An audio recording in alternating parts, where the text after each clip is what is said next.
Before a single word was written, before the first city rose from the mud, before a king was crowned or a law was carved into stone, there were the gods. Not as metaphor, not as allegory, not as the vague spiritual force we tend to imagine when we look at ancient religion from a comfortable distance. The gods of early Mesopotamia were real, present, and local. They lived inside the temples. They walked the streets, in the sense that their statues were dressed, fed, and carried through the city on ritual procession. They had emotions. They had appetites. They argued. They made terrible decisions and were sometimes persuaded to reverse them.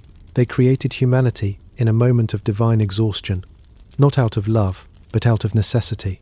And at the heart of it all, holding the highest place in the oldest known theology on earth, were the Anunnaki. Tonight we follow them. Not the version shaped by conspiracy culture and cable television. Not the alien overlords of late 20th century fringe mythology. The real ones. The ones inscribed in cuneiform on clay tablets 5,000 years ago by scribes, who had not the faintest idea they were writing something that would still be discussed, argued over, misquoted, and marvelled at in the distant future. This is the entire story of the Anunnaki. From the first moment their name appears in stone, through every myth that defines them, into the moment their religion transformed into something else entirely, and finally into the strange afterlife they have found in the modern world. Settle in. Let your body relax into the ground beneath you. This is a long story, some of the longest we know. We begin not with drama, but with a word. The Sumerian word is Anunna. In its Akkadian form, it becomes Anunnaki, or in some variants, Anunnaku.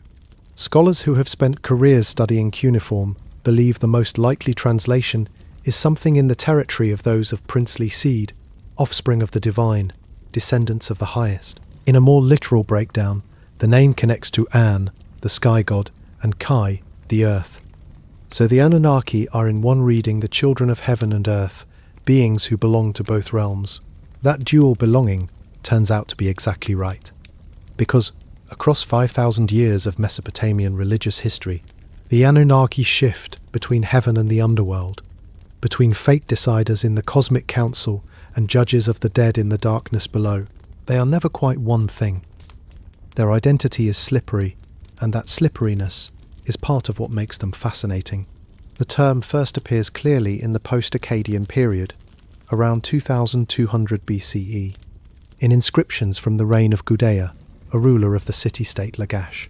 Gudea was a prolific builder and a deeply pious ruler, and his inscriptions are among the most important surviving documents from early Mesopotamian civilization. He invokes the Enunna, his spelling, as the highest divine authorities, the beings whose approval his building projects required and whose blessing his city needed to prosper. It then becomes more common in texts from the Ur-3 period, approximately 2100 to 2000 BCE, which is one of the richest periods for Sumerian literary production. By the time the Babylonians inherit the tradition, the word has become essential. It is everywhere. It appears in creation myths, in flood narratives, in the Epic of Gilgamesh, in incantations, in curse formulas, in royal dedications to temples. But here is something scholars note with frustration. There is no single unified description of the Anunnaki. No ancient text sits down and says, here is what they are, here is how many there are, here is what they do. The word was used differently in different periods and different cities. One Sumerian text speaks of the 50 Anunna of Eridu. The Babylonian creation epic divides them into 300 gods of heaven and 300 of the underworld, for a total of 600. In the Atrahasis epic, they are the great lords who make decisions while a separate group, the Igigi, do the actual labour. In Inanna's descent to the underworld, the Anunnaki are 7 judges who pass sentence in the darkness. They are a collective noun for the highest divine powers. They are city-specific patron deities. They are the roster of the cosmic council. They are the judges of the dead. They are all of these things in different texts, in different centuries, in different hands. This is not a contradiction. This is how religion actually works across 3,000 years of continuous theological development. The Anunnaki were not a fixed doctrine. They were a living category.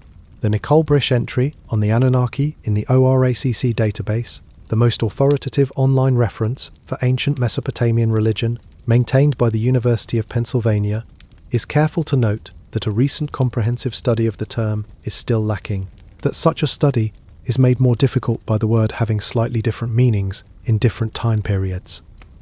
This is not a hedge or an academic failure. It is an accurate description of what we are dealing with. Any attempt to flatten the Anunnaki into a single definition, a fixed number, a fixed nature, a fixed role, is going to produce a distortion. The gods, like the civilization that produced them, were alive and evolving, and to understand what that category contained, we need to understand the world they inhabited. The cuneiform writing system that preserves the Anunnaki tradition is itself one of the great achievements of human civilization. Developed in Sumer around 3200 BCE, cuneiform began as a system of pictographic record-keeping, small impressions on wet clay tablets made with a reed stylus, tracking grain deliveries and livestock counts. It evolved quickly into a full writing system, capable of expressing any aspect of language: stories, laws, hymns, astronomical observations, mathematical operations, private letters, royal inscriptions.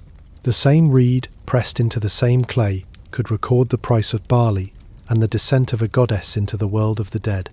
By 2900 BCE, cuneiform is recognizably the system we can read today.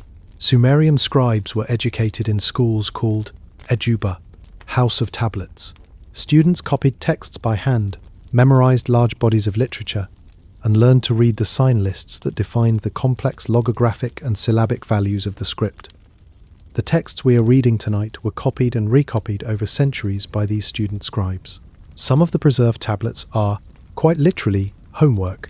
Students practicing by writing out the great myths: the flood narrative, the creation of humanity, the descent of Inanna. This is worth pausing over. The oldest story of the gods and the making of the world was, for Sumerian schoolchildren, penmanship practice, which means that every educated person in ancient Mesopotamia knew these stories not casually, not from occasional sermons, but in the deep, structural way you know a text you have copied by hand over and over until your fingers knew it before your mind did. Southern Mesopotamia, roughly 5,000 years before the present, is a flat, wet, impossibly fertile land. The Tigris and the Euphrates rivers carry snowmelt down from the mountains of what is now Turkey and empty into a broad, reed-choked delta near the Persian Gulf. The land between them is dark with rich sediment. It floods seasonally. It teems with fish, birds, wild game. It is also scorching in summer, prone to disease, and terrifyingly susceptible to catastrophic floods that can swallow entire communities overnight. In this landscape, people built the first cities. The earliest, Eridu, located in what is now southern Iraq near Basra, was founded around 5400 BCE, and it never entirely stopped being significant. The Sumerians themselves believed that Eridu was the oldest city in the world, the first settlement founded after the gods decided the earth needed order. Their own creation documents begin there. Eridu was the home of Enki, the god of wisdom, fresh water and creation, one of the most important of the Anunnaki, and arguably the one whose personality comes through most vividly across the surviving literature. After Eridu came Uruk, Nippur, Ur, Lagash, Kish, Umar, Shuruppak, and dozens of other urban centres, the world's first cities, arising within a few hundred kilometres of each other in a relatively short span of time. Each city had a patron god or goddess who literally lived in the temple at the city's centre. Not metaphorically. The temple was understood as the god's house. A statue was installed, dressed, fed twice daily, bathed, anointed, and consulted. The god's will was communicated through the statue's gestures, through dreams, through the flight of birds, through the entrails of sacrificed animals. The relationship between a city and its god was the most important political fact of that city's existence. At Uruk, the patron deity was the sky god Anu, and from around 4000 BCE, a massive structure called the Anu Ziggurat dominated the city skyline. Between 3500–3000 BCE, the famous White Temple was built on its summit, entirely whitewashed inside and out, visible from miles across the flat plain, blazing in the Mesopotamian sun. Nippur, the great religious centre of the Sumerian world, housed the temple of Enlil, the Ikur, the mountain house, which for thousands of years was considered the most sacred building in existence, so sacred that controlling it conferred political legitimacy on any ruler, regardless of which city he came from. Eridu had Enki's Iabzu, the House of the Abyss. These were not merely religious buildings. They were the centres of economic production, grain storage, textile manufacturing, scribal education, astronomical observation, and legal administration. The god was not separate from civic life. The god was civic life. The economic records that survive from Mesopotamian temples are staggering in their scope and precision. We have tablets recording the exact number of bread loaves prepared for the god's daily meal. We have records of the textile workshop attached to the temple of Inanna at Ur. Hundreds of women and children employed in weaving, their individual output tracked by name. We have records of land grants, canal maintenance obligations, temple livestock, grain tithes, silver deposits. The divine economy was a real economy.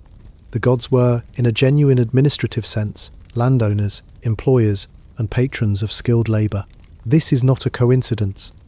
The system by which ancient Mesopotamia functioned, where surpluses were centralised, redistributed, and used to support specialised labour, was organised around the temple. The god was the justification for that centralisation. You brought your surplus to the temple because the god needed to eat. The fact that the grain then fed the temple's scribes and weavers and priests and musicians was, in the logic of the system, entirely consistent.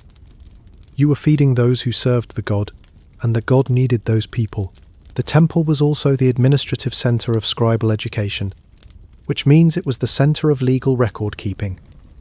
The famous Code of Hammurabi, the great Babylonian law code from around 1754 BCE, was promulgated under divine authority. Hammurabi received the laws from the sun god Shamash, the divine judge, and was responsible for their enforcement.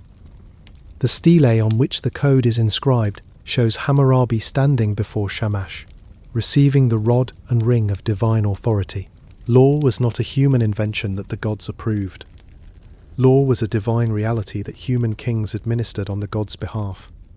And the gods themselves were organised in a cosmic hierarchy that reflected, and in some ways justified, the hierarchy of the cities. The divine council, the assembly of the Anunnaki, mirrored the political structures of the city-states.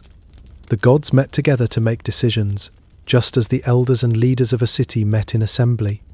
The decisions they made were binding on all parties.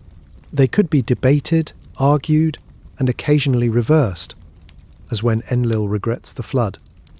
But the form of governance was recognizable to anyone who lived in a Sumerian city-state. The gods ruled the way the powerful ruled on earth, in council, with a dominant voice, and with the occasional dissenter who found oblique ways to resist the majority will. Enlil is the dominant voice. Enki is the dissenter. This structural parallel between divine and human governance is not accidental.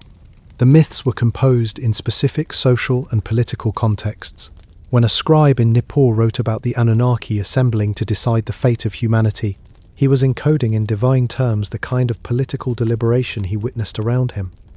When he wrote about Enki finding a clever workaround to an unjust decree, he was giving divine precedent to a very human set of values, that wisdom and ingenuity can be legitimate responses to authority.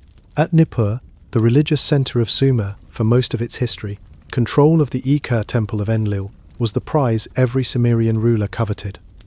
The Tumul Chronicle, an ancient list of Sumerian kings, recorded which monarchs had maintained the temple and its rights. Because temple maintenance was a form of political legitimacy, Nippur was never a great military power. It was never the seat of empire, but it never stopped being the most important city in Sumer, because whoever controlled Nippur's sacred geography controlled the divine endorsement that every king needed to claim authority over all the black-headed people. This is the world the Anunnaki inhabited, a world where theology and politics were not separate categories, where the divine and the economic were intertwined in the same set of clay tablets, where the question of which gods approved of your kingship was simultaneously a question of military legitimacy and cosmic standing. Let us think about what it felt like from the inside. A scribe in Nippur, around 2000 BCE, has spent 12 years learning his craft. He knows Sumerian and Akkadian.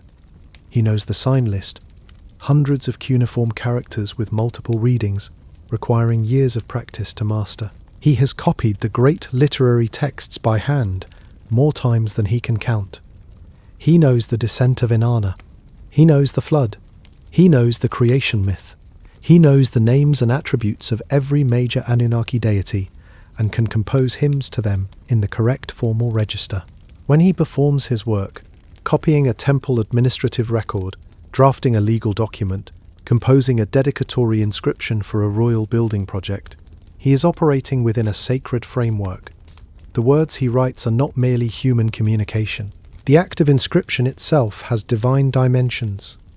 The word that is written correctly, in the right form, with the right signs, participates in the divine order that the Me define and the Anunnaki enforce. There is a Sumerian concept called Milam, a divine radiance that the greatest of the Anunnaki was said to project. It was not metaphorical. When Inanna entered a city, her Milam preceded her and overwhelmed those who stood in her presence. The great gods were visibly, physically radiant with divine power. Kings were sometimes said to partake of this radiance when they received divine appointment. The correct performance of ritual acts, the proper sacrifice, the accurate recitation of a hymn, the right arrangement of offerings, was understood to activate or maintain the melam of the divine presence in the temple. This means that the daily work of the temple, the bread, the beer, the twice-daily meals, the music, the ritual ablutions, the seasonal festivals, was understood as maintaining something real and present. The god was there. In the statue, perhaps, in the immediate sense. But the statue was not merely a representation. It was a vessel for divine presence, activated by correct ritual, maintained by correct service, capable of communicating divine will when properly consulted. When the statue of Enlil was carried through Nippur in festival procession, the people lining the streets were not watching a religious theatre performance. They were experiencing a theophany, a genuine manifestation of divine presence moving through the world. The anxiety when a temple was looted and its statue taken, an event that happened repeatedly in Mesopotamian history, was not merely the distress of losing a valuable object. The god had been taken. The city's divine patron was in the hands of the enemy. The connection had been severed.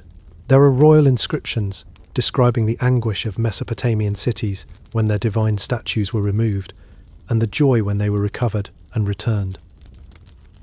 These are not polite formulas. They are expressions of something that was experienced as genuine catastrophe and genuine restoration. The Anunnaki were that present, and in that presence, in that daily intimacy of a civilization with its gods, the great myths were not distant theological abstractions. The creation story was not a creation story. It was a present fact. You were the being made from clay and divine blood. The flood was not an event that happened once. It was a possibility that the Anunnaki might authorize again if humanity became too loud, too numerous, too unrestricted in its growth. The Me were not an ancient gift. They were the living infrastructure of civilization, active in every act of governance and craftsmanship and ritual. To live in ancient Mesopotamia was to live inside the Anunnaki mythology, not as a metaphor, as the actual texture of daily existence. At the top, Anu, the sky. His name literally means heaven or sky in Sumerian. The cuneiform sign for An is the same sign used for the word Dingir, meaning God. So every time a scribe wrote the word for deity, they were using the sky god's symbol. Anu was ancient beyond ancient. He dates to at least 3000 BCE in the archaeological record, and his cult at Uruk may be even older. He was the father of the gods. He was the source of authority. But, and this is something scholars consistently note, despite his supreme rank, Anu actually did very little in the myths. He did not flood the earth. He was not tricked by his daughter. He did not create humanity. He was more like a constitutional monarch, the highest authority from whom all legitimate power descended, but in practice distant, rarely consulted, and eventually superseded in day-to-day affairs by his son Enlil. Enlil was the active king of the gods. His name means Lord Wind, and he governed the atmosphere, the storms, the breath of the world. He held the tablets of destiny, the cosmic documents that determined the fate of every living thing.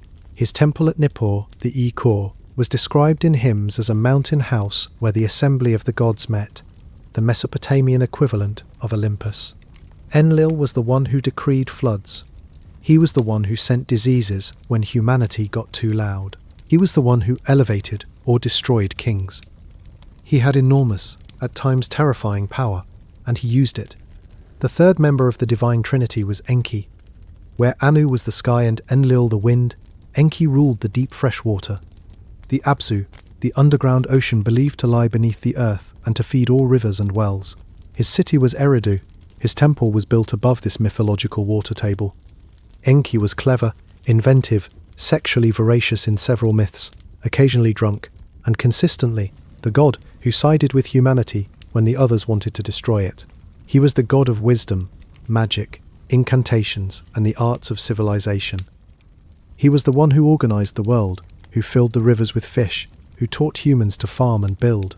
Priests invoked him in healing rites involving purified water.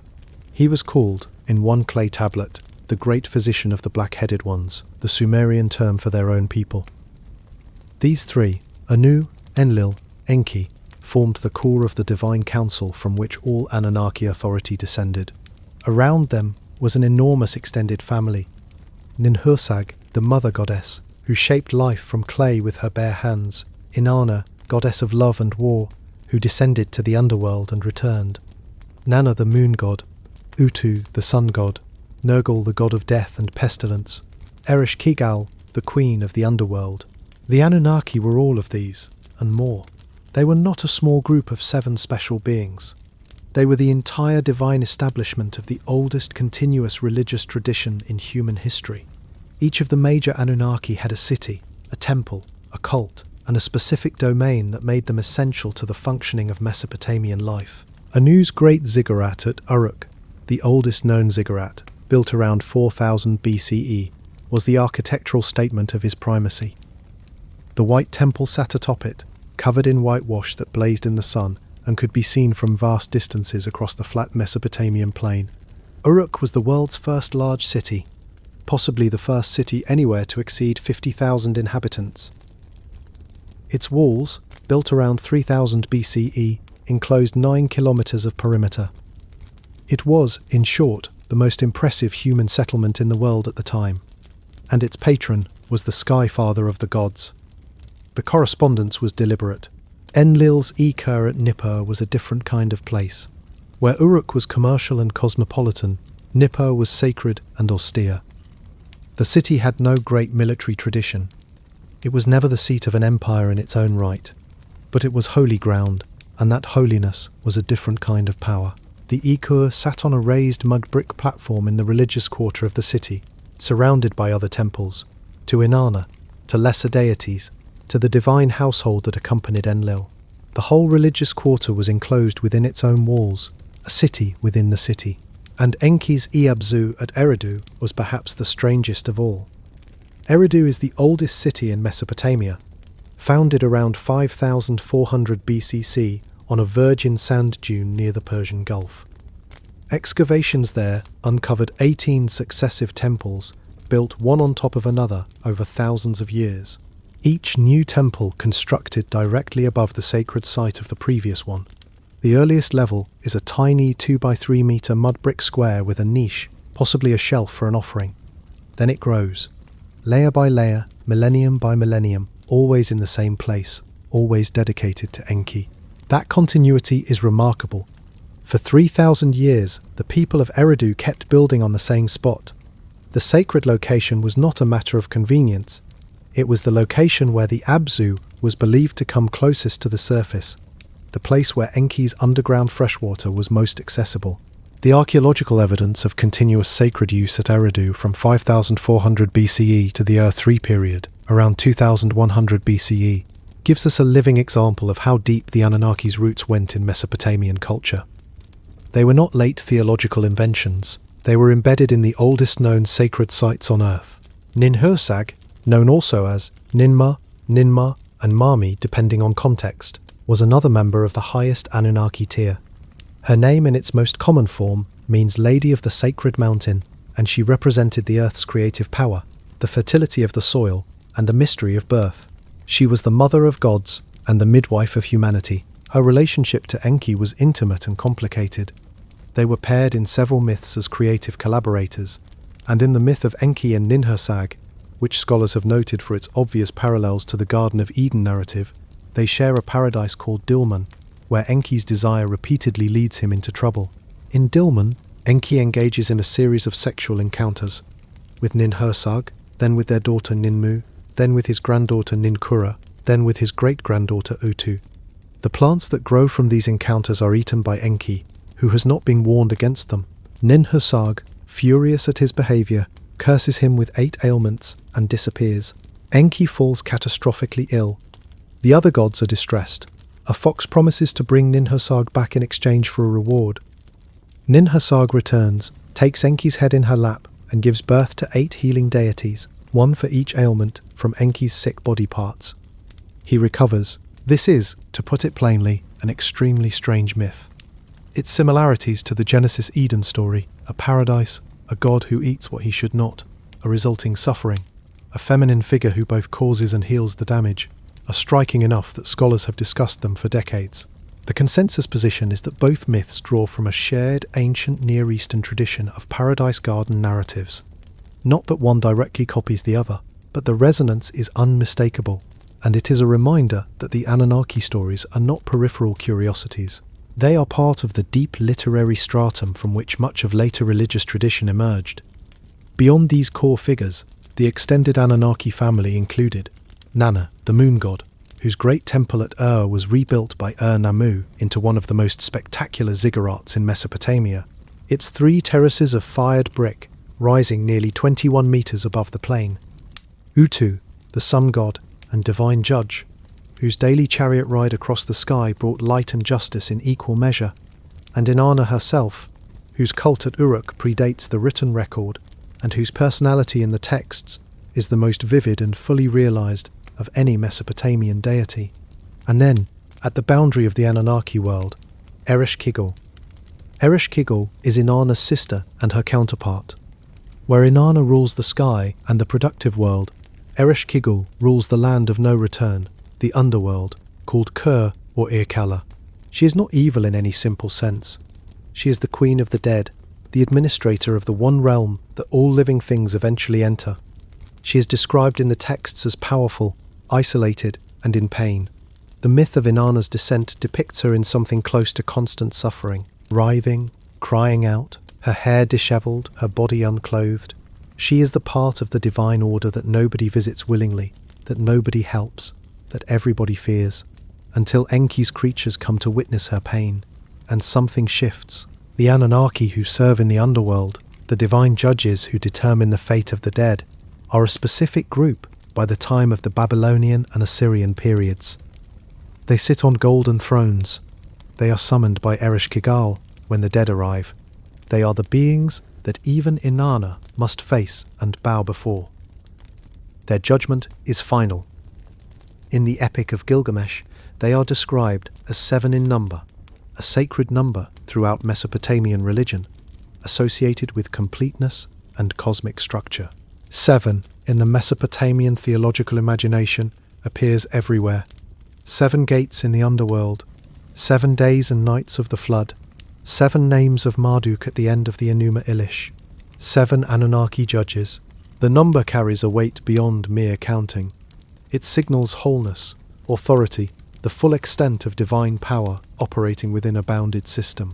The question that defines the Anunnaki story, the question that runs under every myth, every ritual, every act of creation and destruction they are credited with, is this: what is the relationship between the gods and the human beings they made? To understand that relationship, we need to begin where the texts themselves begin, not with the famous myth most people know, with an older, stranger story, the labour crisis of the gods.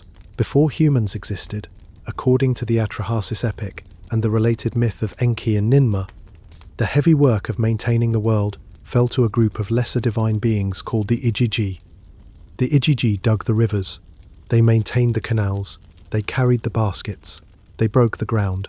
The great Anunnaki, The senior gods, the council members, the ones whose names were spoken in temples, oversaw this labor from above. The Atrahasis epic opens not with creation, but with exhaustion. The tablets describe the Igigi's condition in blunt terms. The work was heavy, the toil was grievous, the trouble excessive. The great Anunnaki, 7 of them, named as the commanders, were making the Igigi undertake the toil. The labour had gone on for so long that the Igigi began to count the years. The text preserves a number that is almost certainly symbolic. They had been digging and carrying for 3,600 years, an astronomical unit of time, a period beyond endurance. And so they did something remarkable. They set their tools on fire. The strike of the Igigi is one of the most striking scenes in ancient Near Eastern literature.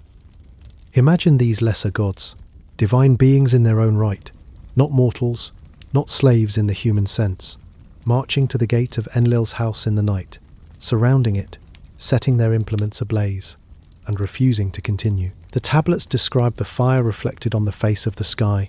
Enlil is woken by the noise and the light. He calls his messenger Nusku.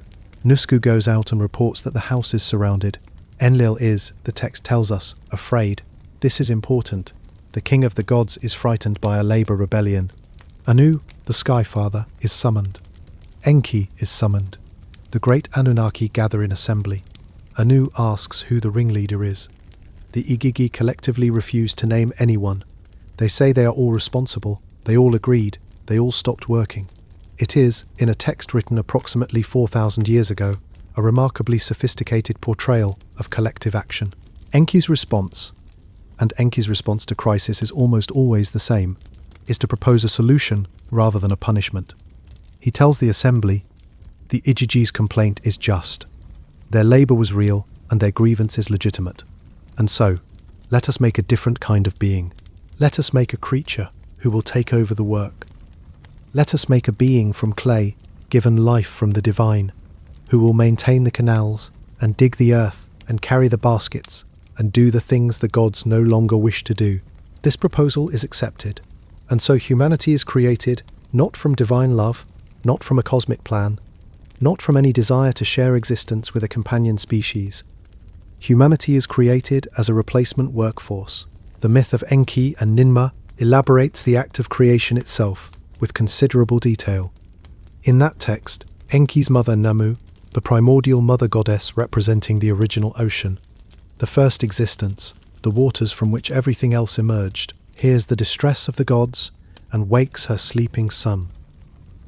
This detail matters. Enki is asleep when the divine crisis begins. The god of wisdom, the one who will solve the problem, is not awake at the moment it reaches critical intensity. He has to be roused by his mother. When Enki rises from the Abzu, he does not immediately begin to act. He thinks. The text emphasizes this. He meditates on what he carries in his heart, the image being of knowledge settled deep in the divine body, not quick thought, but slow wisdom. Then he speaks. He instructs Ninmah, his consort, the mother goddess in her aspect as divine midwife, to take clay from the depths of the underground ocean and shape it. He instructs the womb goddesses to stand by and receive the new life. 8 of them are named. They are the divine midwives, the beings whose function is to receive new life at the moment of its emergence. Their presence is required for the act to be complete. Ninmah fashions the first humans from clay, and Enki gives them their destiny. The technical term used here is important. The humans are given their nam, their fate or essence, the fundamental quality of what they are. This is a divine act. Humans do not choose their nature. It is given to them at the moment of their creation, built into the clay and the blood by the hands of the gods. The theological implication is stark. We are, from the beginning, defined by something outside ourselves. Our capacities, our limitations, our place in the cosmic order, none of these are self-determined. They are assigned. This is not a pessimistic view in the Mesopotamian framework. It is simply an accurate description of how the universe works. The gods have Nam. Humans have Nam. Even the rivers and cities and institutions of civilization have Nam, a fate that defines what they are and what they can become. The Me, the divine laws governing civilization, are the Nam of human society made explicit and transferable. What makes the Enki and Ninmah myth philosophically unusual among ancient creation narratives is its treatment of imperfection. Most creation stories describe humanity as coming out essentially complete. We emerge, we are given our nature, and then the story continues to the next stage. Enki and Ninmah does something different. After the first successful humans are created and the celebration feast is underway, the myth turns to the question of what happens when creation goes wrong. Ninmah fashions a man whose hands do not work correctly. They tremble. They cannot hold implements. In a civilization entirely dependent on manual labor, on farming, brickmaking, weaving, canal maintenance, a man who cannot use his hands is, in the economic terms of the ancient world, a person without a role. Enki looks at this man and assigns him a position. He will be a palace official. His role will be verbal, not physical. He will advise. His dignity is preserved. His place in the system is found. Ninmah fashions a woman who cannot bear children. In a culture where women's primary economic and social function, alongside weaving, was the bearing and raising of children, this is a profound limitation. Enki gives her work in the queen's household. Her value is not defined by fertility. She fashions beings who are blind, who lack limbs, who cannot speak, who cannot contain their urine. Each time, Enki finds a way to integrate them into the living world, to give them dignity and function, to insist that the created world can accommodate what imperfect creation produces. Then the contest turns. Enki, emboldened, fashions Umul, and Umul breaks the system. Umul cannot be integrated. He cannot be given a role. He hovers at the boundary of life and death, neither fully alive nor fully dead. Ninmah looks at Umul and declares, "What you have made, I cannot help. The being has no destiny I can assign. It cannot eat, cannot stand, cannot be useful in any way the world recognizes.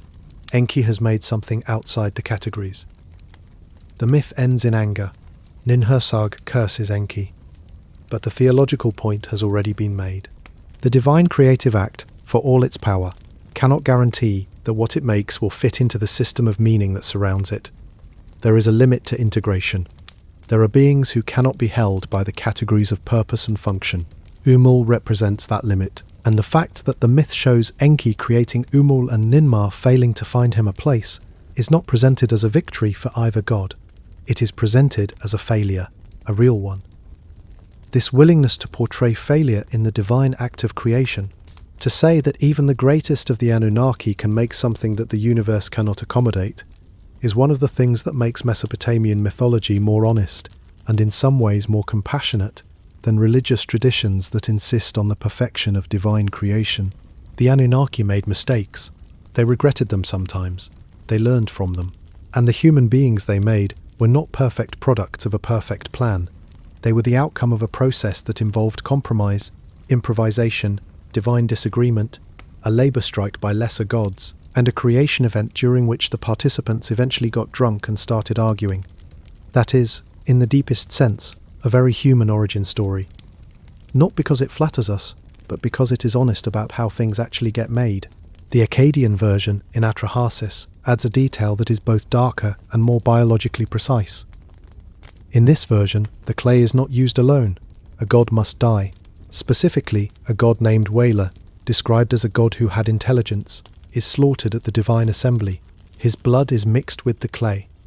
Ninmah, called Mami in this version, kneads the mixture with her own hands, working it for 14 months until new beings are ready to emerge from artificial wombs tended by the birth goddesses. The new beings carry divine blood, not as a mark of honour, but as a necessary feature of the engineering. The clay alone could not hold the divine decree that enabled work, thought, speech. The blood of the slain god, his temu, often translated as spirit or intelligence, is what animates the clay into a functioning labourer. In this we see something remarkable about how the ancient Mesopotamians understood themselves. They were made from mud and the blood of a god. They carried divinity in their cells, not as a gift, but as a feature. They were hybrid creatures, mortal, earthbound, destined for the underworld, but shot through with something that was not entirely theirs, that belonged to the divine and could never quite be separated from it. The contradiction this creates, a divine spark in a mortal body. a being with cosmic origins condemned to decay, runs through every great work of Mesopotamian literature, from the flood myths to the Epic of Gilgamesh.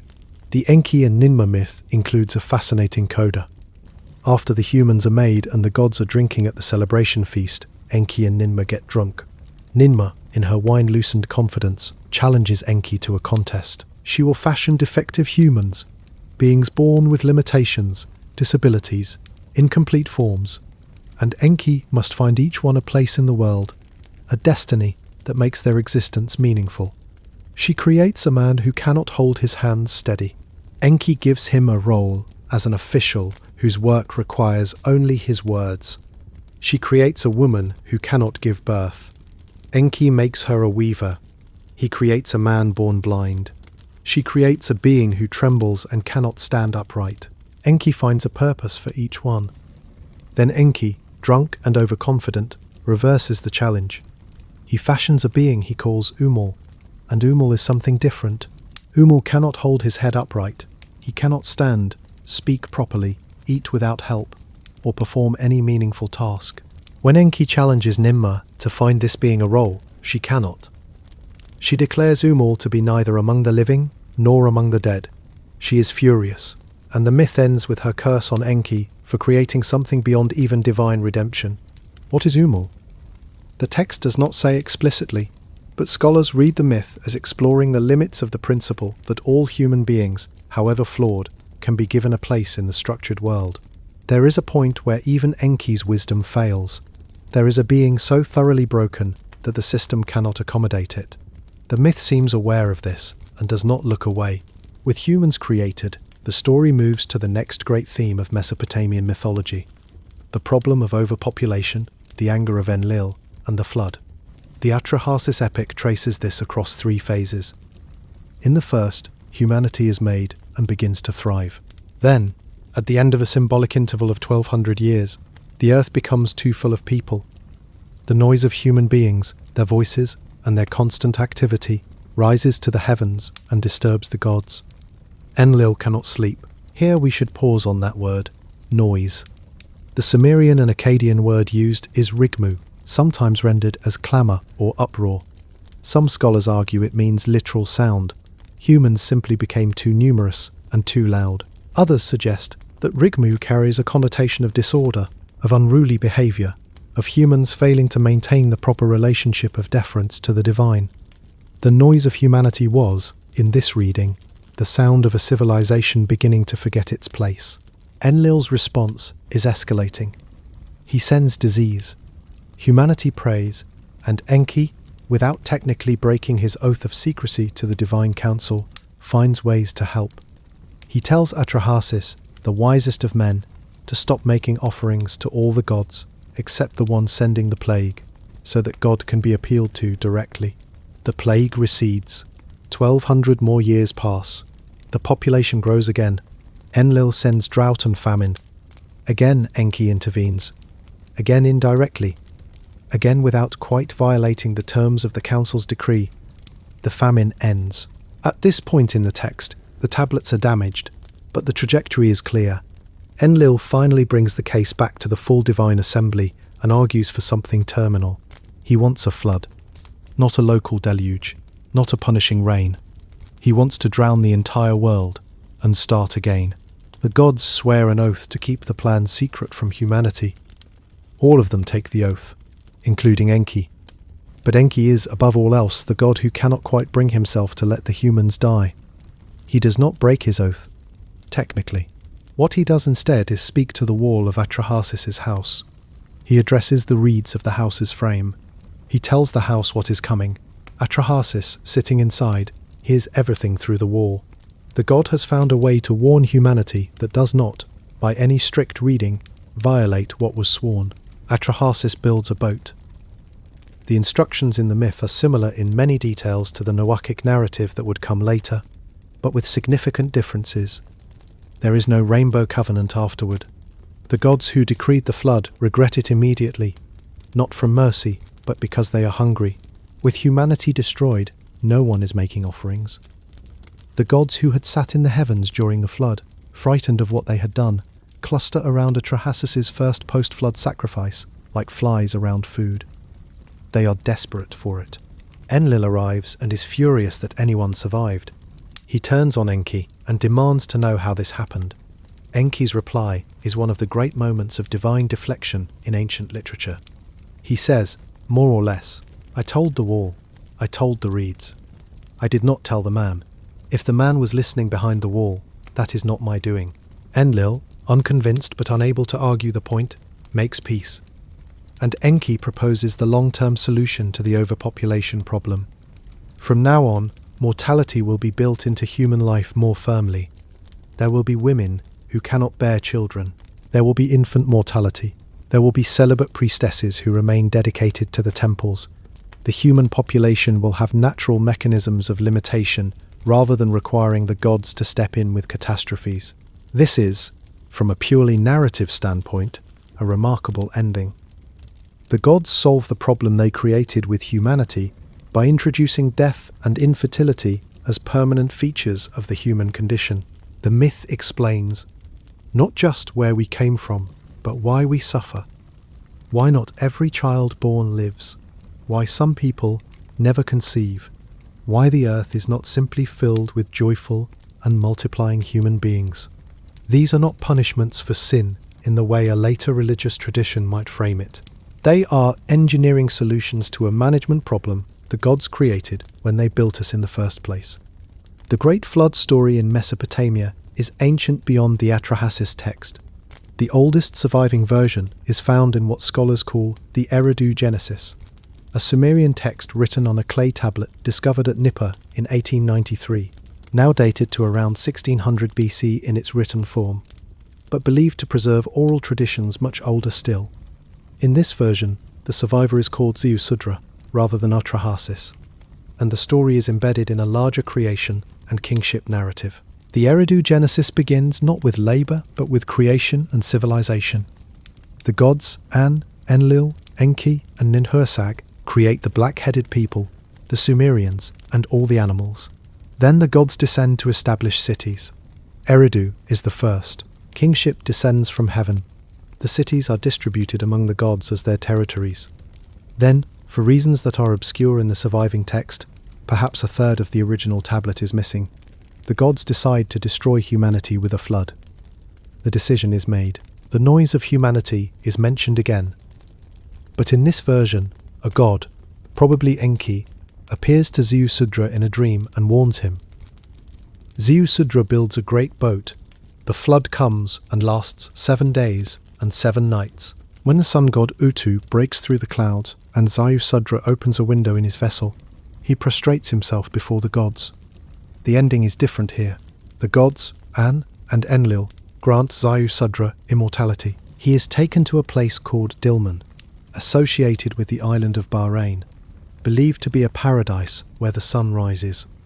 The Eridu Genesis places its flood survivor not on a mountain, but at the edge of the world, drifting down the Euphrates into the Persian Gulf. By the time the flood narrative appears in the Epic of Gilgamesh, the most complete and literary version of the Mesopotamian tradition, the survivor has become Utnapishtim, and his story is told not as a cosmic creation document, but as a direct answer to a grieving king's question about death. This matters. The progression from the Eridu Genesis to Atrahasis to Gilgamesh is not simply the same story being repeated. It is a story being deepened.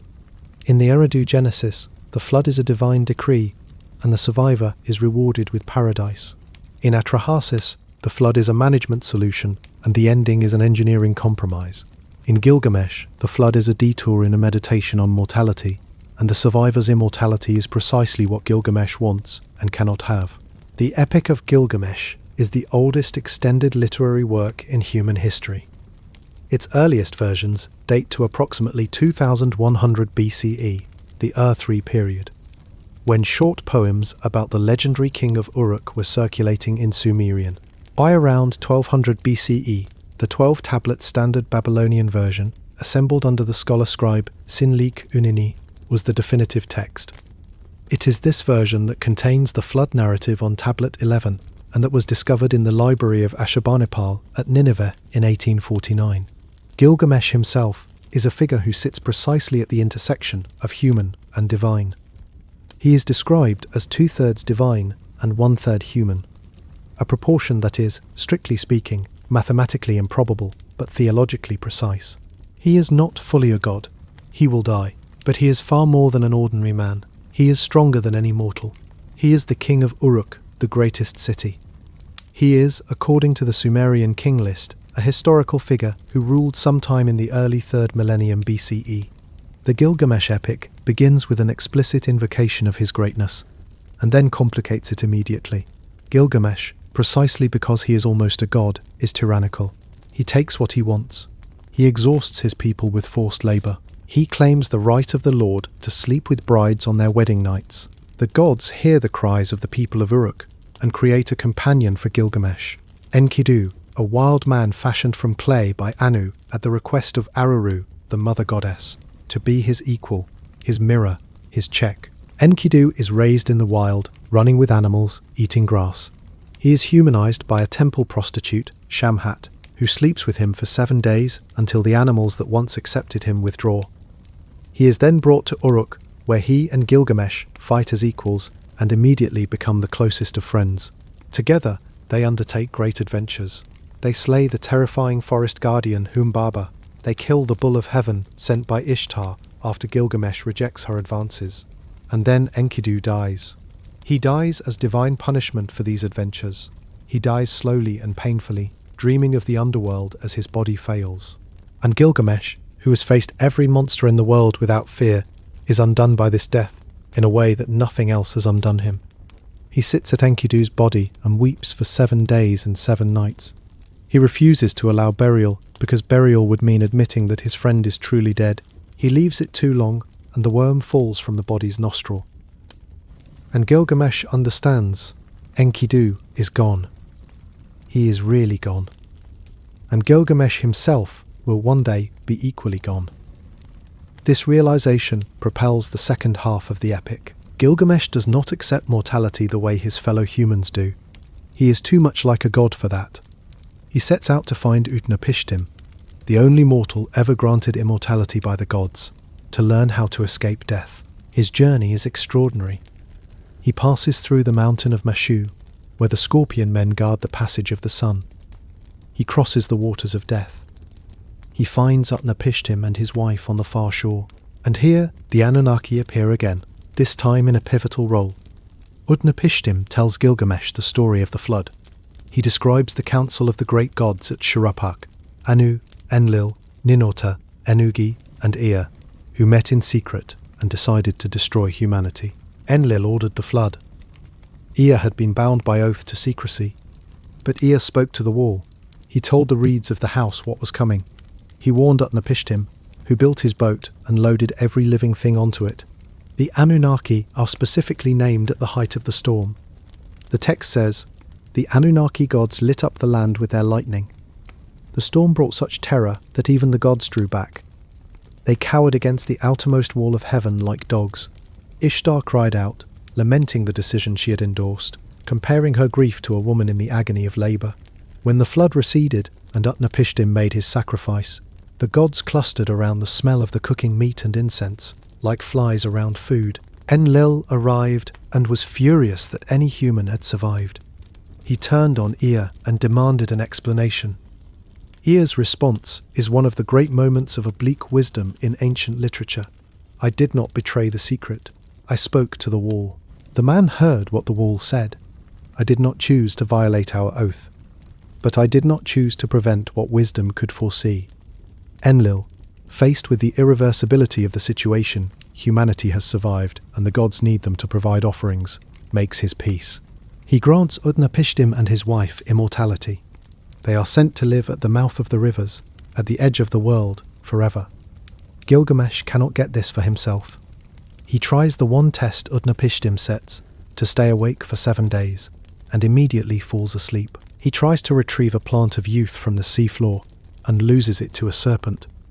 He returns to Uruk, and the epic ends with Gilgamesh looking at the walls of his city, the great walls he built, and understanding that this is his immortality, not eternal life, enduring work. The walls will outlast him.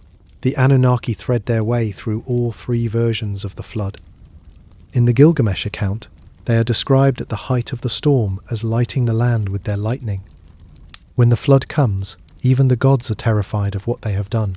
Ishtar, who had agreed to the flood, screams like a woman in childbirth, saying she made a wrong choice, that she gave birth to humanity, and now the sea swallows them like fish. The Anunnaki, who had decreed the destruction, weep with her. This image, the Anunnaki sitting in tears as the world they built drowns. These are not cold administrators of fate. They are beings who feel what they have done. The ancient Mesopotamian gods were not distant, philosophical absolutes. They were emotionally present, morally complicated, capable of terrible decisions and genuine regret. The Gilgamesh epic also contains, in its 12th and final tablet, a description of the underworld that is among the most harrowing passages in ancient literature. Enkidu's ghost is summoned and describes what the dead experience. The good man and the bad man are not greatly differentiated. The man with many sons has water to drink. The man with no sons eats baked clay. The woman who never gave birth is thrown away like a broken pot. But everyone ends up in the grey world, the dust, the dimness, the universal levelling of death. The Anunnaki of the underworld preside over this. They sit on their thrones in the darkness, the same divine beings who once held the highest positions in the heavenly council. Their demotion to the underworld, their shift from sky gods to death judges across the centuries of Mesopotamian theological development, mirrors something that every civilization eventually confronts. The divine powers that create must also, in the end, receive what they have made back into themselves. Life is alone. The Anunnaki are the ones who collect. Among all the Anunnaki, two relationships define the mythology most completely. The first is the relationship between Enki and Enlil, brothers who see the world completely differently. The second is the story of Inanna, who alone among the great Anunnaki breaks through the barrier between life and death and returns to tell the story. Enki and Enlil are brothers in most traditions, both sons of Anu, though specific genealogies shift across time periods and city-states. They represent opposing tendencies, not just in theology, but in philosophy. Enlil governs through authority, hierarchy, and the enforcement of divine law. He holds the tablets of destiny. He controls the wind and the storms. He punishes excess. He makes the hard decisions that keep the cosmic order stable, even when those decisions are brutal. Enki governs through knowledge, creativity, and strategic indirection. He is the god of the deep water, the Abzu, which in Mesopotamian cosmology is the source of all wisdom and all life-giving water on earth. The city of Babylon was said to have been built directly above the Abzu, which is why its name means Gate of the Gods. It sat at the point where the divine water table and the human world met. Enki teaches, heals, creates, intervenes, and consistently finds ways to protect humanity from Enlil's decrees. Their conflict is not a simple good versus evil binary. Enlil's concern for cosmic order is not unreasonable. When humanity becomes too numerous, something has to change. His method is extreme, but his diagnosis is not wrong. The world the Anunnaki manage is fragile. It requires maintenance. It requires balance. Enlil is the god of that maintenance. The Enlil of the ancient texts is not a villain. He is the being responsible for keeping the divine order stable, and he takes that responsibility with complete seriousness. The flood, from Enlil's perspective, is not cruelty, but necessity, a difficult but correct decision made by the being most responsible for the world's continued functioning. He does not enjoy it.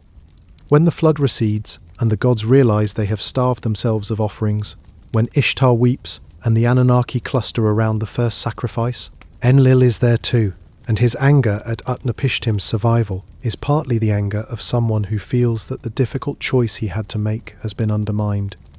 Enki's compassion is also not unlimited.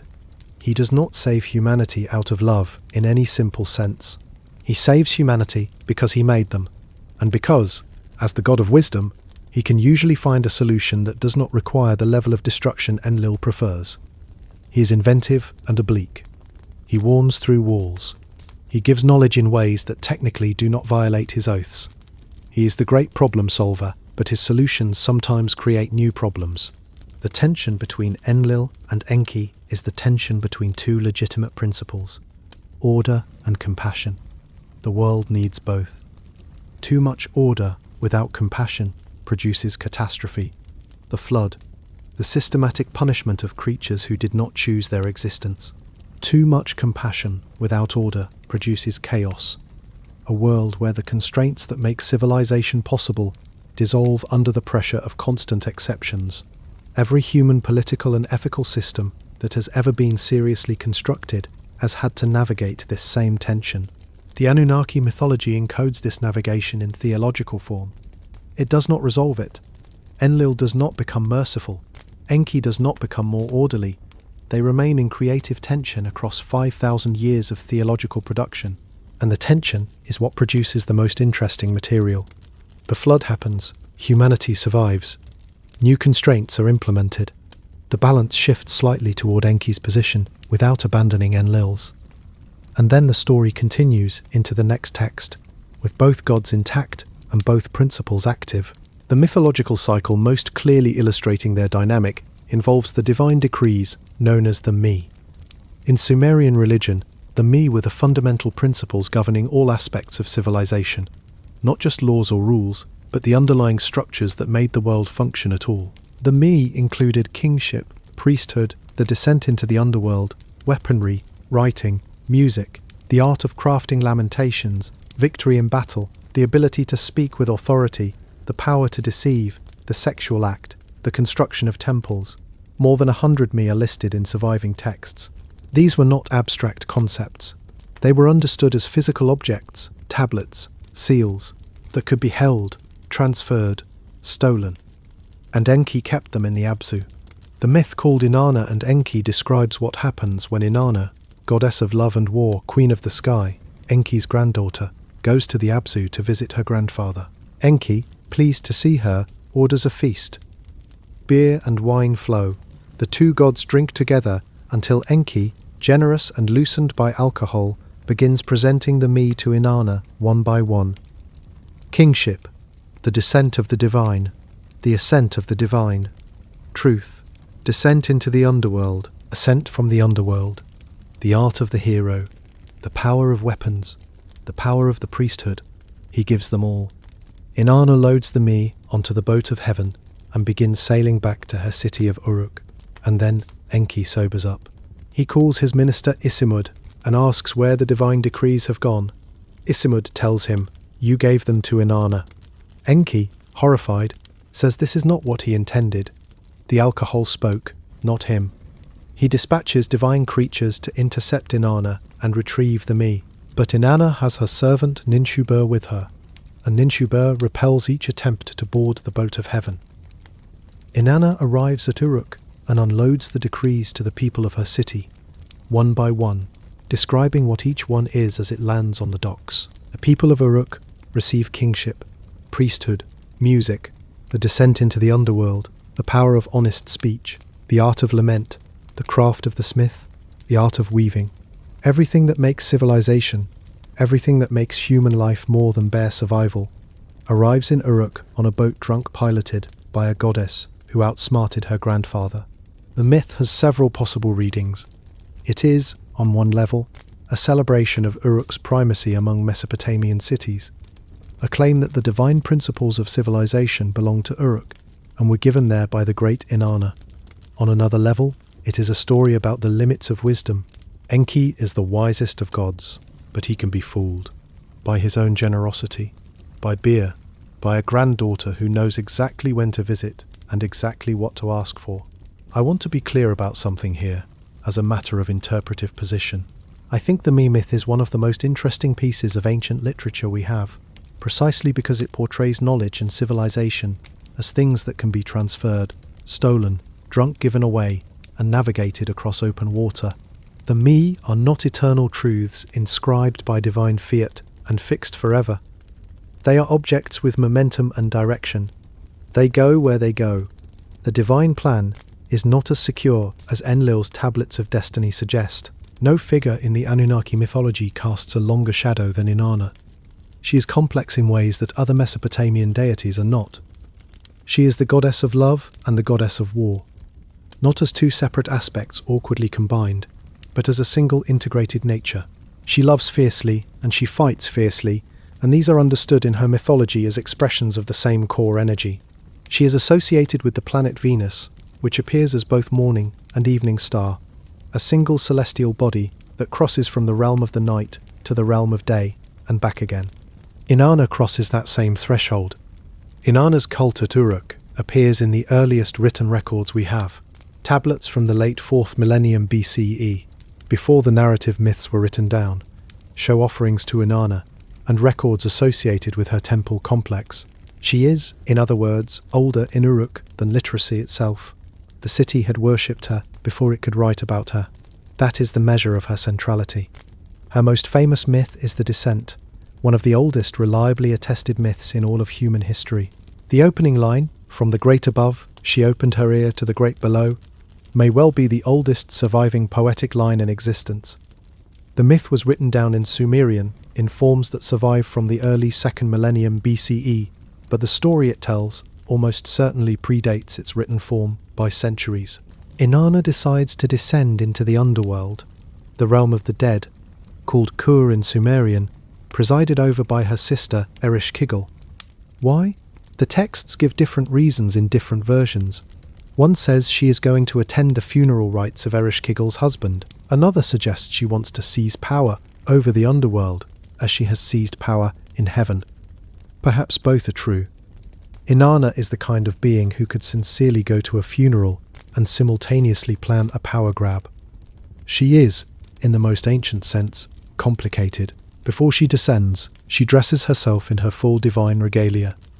The myth lists each item individually: the crown of the step on her head, a wig of her hair, the measuring rod and line in her hand, lapis lazuli beads around her neck, a golden ring on her finger, the breastplate called "Come Man, Come," the pallor garment of ladyship on her body. She carries her rod of power. She is dressed, in other words, not for a funeral, but for a demonstration of divine authority. She also leaves instructions with her servant Ninshubor. If she does not return within 3 days and 3 nights, Ninshubor must go to the gods and plead for her return. She must go to Anu, then to Enlil, then to Enki. One of them will help. Inanna descends through 7 gates. At each gate, the gatekeeper, acting on Ereshkigal's orders, removes one item of Inanna's regalia: the crown, the neck beads, the measuring rod, the ring, the breastplate, the garment, the rod of power. By the time she passes the 7th gate, she has nothing. She stands before the queen of the underworld, naked and stripped of every divine attribute.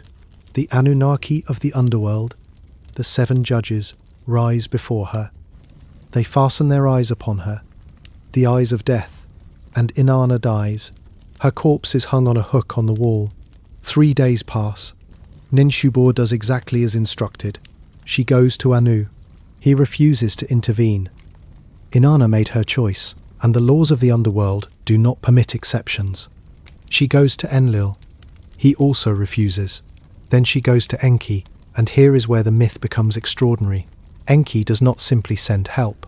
He creates help from the material of his own body. He takes dirt from under his fingernails and fashions 2 tiny creatures, the Kurgara and Galatura. These beings have no sex, no desire, no drives at all. They are designed specifically to enter the underworld, because beings with no human qualities are not subject to the laws that govern the dead. They slip in unnoticed. When they arrive, Ereshkigal is in distress. The myth describes her writhing in pain, the pain of a woman in labour, or the pain of death, or both. She is alone in her suffering, and she cries out, "Inside me, my body aches. Outside me, my body aches." The Kurgara and Galatura, following Enki's instructions, simply empathize with her.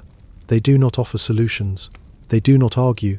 They sit with her in her pain and say, "Oh, your inside hurts. Oh, your outside hurts." And Ereshkigal, moved by this compassion, offers them a gift in return. They ask for the corpse hanging on the wall. She gives it to them. They revive Inanna with the food and water of life. She rises, but she cannot leave empty-handed. The laws of the underworld require that anyone who ascends must send a replacement. Inanna ascends with a company of gala demons at her heels. waiting to claim whoever she designates. She passes through crowds of mourning followers and refuses to give them up. And then she finds her husband Dumuzi, the Shepherd King, sitting on a throne, dressed magnificently, not mourning at all, not grieving her absence, comfortable. Inanna looks at Dumuzi with the eyes of death and gives him to the gala. He is taken. He will eventually negotiate a compromise. He and his sister, Inanna, will each spend half the year in the underworld. But for now, the descent is complete, the return is purchased, and the price is the person Inanna loved most, who loved her least well in her absence. The seasonal reading is almost too obvious. Inanna's descent corresponds to a period of agricultural dormancy, and her return brings spring. But I do not think the myth is merely an allegory for seasons. It is too psychologically precise for that. The stripping of Inanna at each gate, the progressive removal of everything she uses to assert her power and identity, is the kind of detail that only makes sense if the myth is also about what it feels like to be genuinely vulnerable, to arrive somewhere without your armor, to face the eyes of death with nothing to protect you. And the moment of Enki's solution, the beings made from under his fingernails, sent not to fight or argue, but to simply witness Ereshkigal's pain, is perhaps the most quietly radical moment in ancient religion. Healing comes not from power, but from attention, not from divine decree, but from someone saying, "I see you suffering." To understand the Anunnaki fully, we need to understand their role in the afterlife, because, as Mesopotamian religion developed across the centuries, from Sumerian through Akkadian to Babylonian and Assyrian, the Anunnaki became increasingly associated not with heaven, but with the realm of the dead. This shift is documented carefully in the scholarship of Nicole Brish and others who study the ORACC corpus of Mesopotamian texts. In the earliest Sumerian materials, the Enlil are the supreme gods, the ruling council, the fate deciders. By the Old Babylonian period, a new category called the Igigi has emerged to describe the heavenly gods, and the Anunnaki begin to be associated with the underworld. By the Middle Babylonian period, this association is firm. The Anunnaki are the judges of the dead. We see this most clearly in the Babylonian version of Inanna's descent and in the standard Babylonian epic of Gilgamesh. In the Gilgamesh flood account, Utnapishtim describes the Anunnaki as 7 judges of the underworld, sitting on golden thrones, setting the land ablaze with lightning as the storm approaches. They are cosmic and terrifying, but they are associated with death and judgment, not with the everyday governance of heaven and earth. In Inanna's descent, when Inanna enters the underworld and stands before Ereshkigal's court, the text says the Enunna, the 7 judges, pass judgment. They fix upon her the eyes of death. These are the same Anunnaki who in earlier texts decided the fates of the living. Now they decide the fates of the dead. The Mesopotamian afterlife was not a pleasant one. Unlike Egyptian religion with its elaborate paradise of the field of reeds, or Christian heaven with its promises of joy, the underworld of Mesopotamian mythology was a grey and dusty place where the dead ate clay, drank dirty water, and existed in a diminished, colourless version of life. Even heroes went there. Even Gilgamesh, the great king of Uruk, was fated for the dust house. In Tablet 8 of the Gilgamesh epic, Enkidu dreams of his death and describes the underworld, the dark house, the house of dust and darkness, where light never enters, where the dead wear feathers like birds, where the queen of the underworld rules. The only comfort in this cosmology was the maintenance of the correct rituals. If the living made proper offerings and funerary arrangements, the dead received food and water. If those offerings stopped, if a lineage ended, if the rituals were forgotten, the dead suffered. This is one reason why having children was not merely a personal choice in ancient Mesopotamia, but a cosmic responsibility. Your descendants were keeping you alive in the world below, and it is one reason why the Anunnaki's role as judges of the dead carried such weight. The dead who came before them were being evaluated not just by moral standards, but by their history of right relationship to the divine order. Did you make the right offerings? Did you observe the rites? Did you maintain the sacred duties that kept the divine and human worlds in proper alignment? I want to step back from the mythology for a moment and say something about what it all means. the third layer that separates a deep reading from a summary.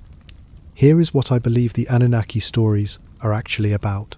They are a sustained 5,000-year meditation on the problem of consciousness. The Mesopotamians who wrote these texts lived in a world that was difficult to survive. Floods came without warning. Droughts killed crops. Diseases swept cities. Rulers rose and fell. And over all of it were the gods. Powerful, present, demanding, occasionally helpful, sometimes catastrophically destructive, never fully explained. The human beings in these myths are always in the same position, caught between competing divine forces they did not choose, trying to survive decisions made above their heads, looking for the one God who will intervene on their behalf. Enki is the god who consistently intervenes, but even Enki cannot fully protect humanity. The flood comes, people die. The overpopulation is managed by building mortality more deeply into the human condition. What the Anunnaki mythology offers its ancient listeners, and I think this is the key, is not comfort in the modern therapeutic sense, but a cosmological framework for suffering that does not require suffering to be either random or meaningless. The floods are not accidents, the droughts are not fate. They are divine decisions made by a divine council with real personalities and real disagreements. And within that council, there is at least one God who sees humanity as worth protecting. That is not a small thing to believe. The alternative, that the world simply does what it does, indifferent to human existence, is in some ways a harder thing to live with than even a difficult and demanding theology. The Anunnaki gave the ancient Mesopotamians a reason why the world was hard. And the reason was because the gods who built it are complex beings, and complex beings make imperfect decisions. This is, philosophically speaking, a position with more dignity than it is usually given credit for. It does not infantilize humanity. It does not pretend that suffering has no real weight. It says, we are here because the gods needed workers, and they built us with divine material. And they sometimes regret what they made, and sometimes love what they made, and we carry that contradiction in our bodies for the length of our mortal lives. There is something else I want to say here, and it requires stepping further out from the material. The Anunnaki mythology is often described as pessimistic, as a tradition in which humans were made to serve and have no real agency, in which the gods are capricious and the universe is indifferent.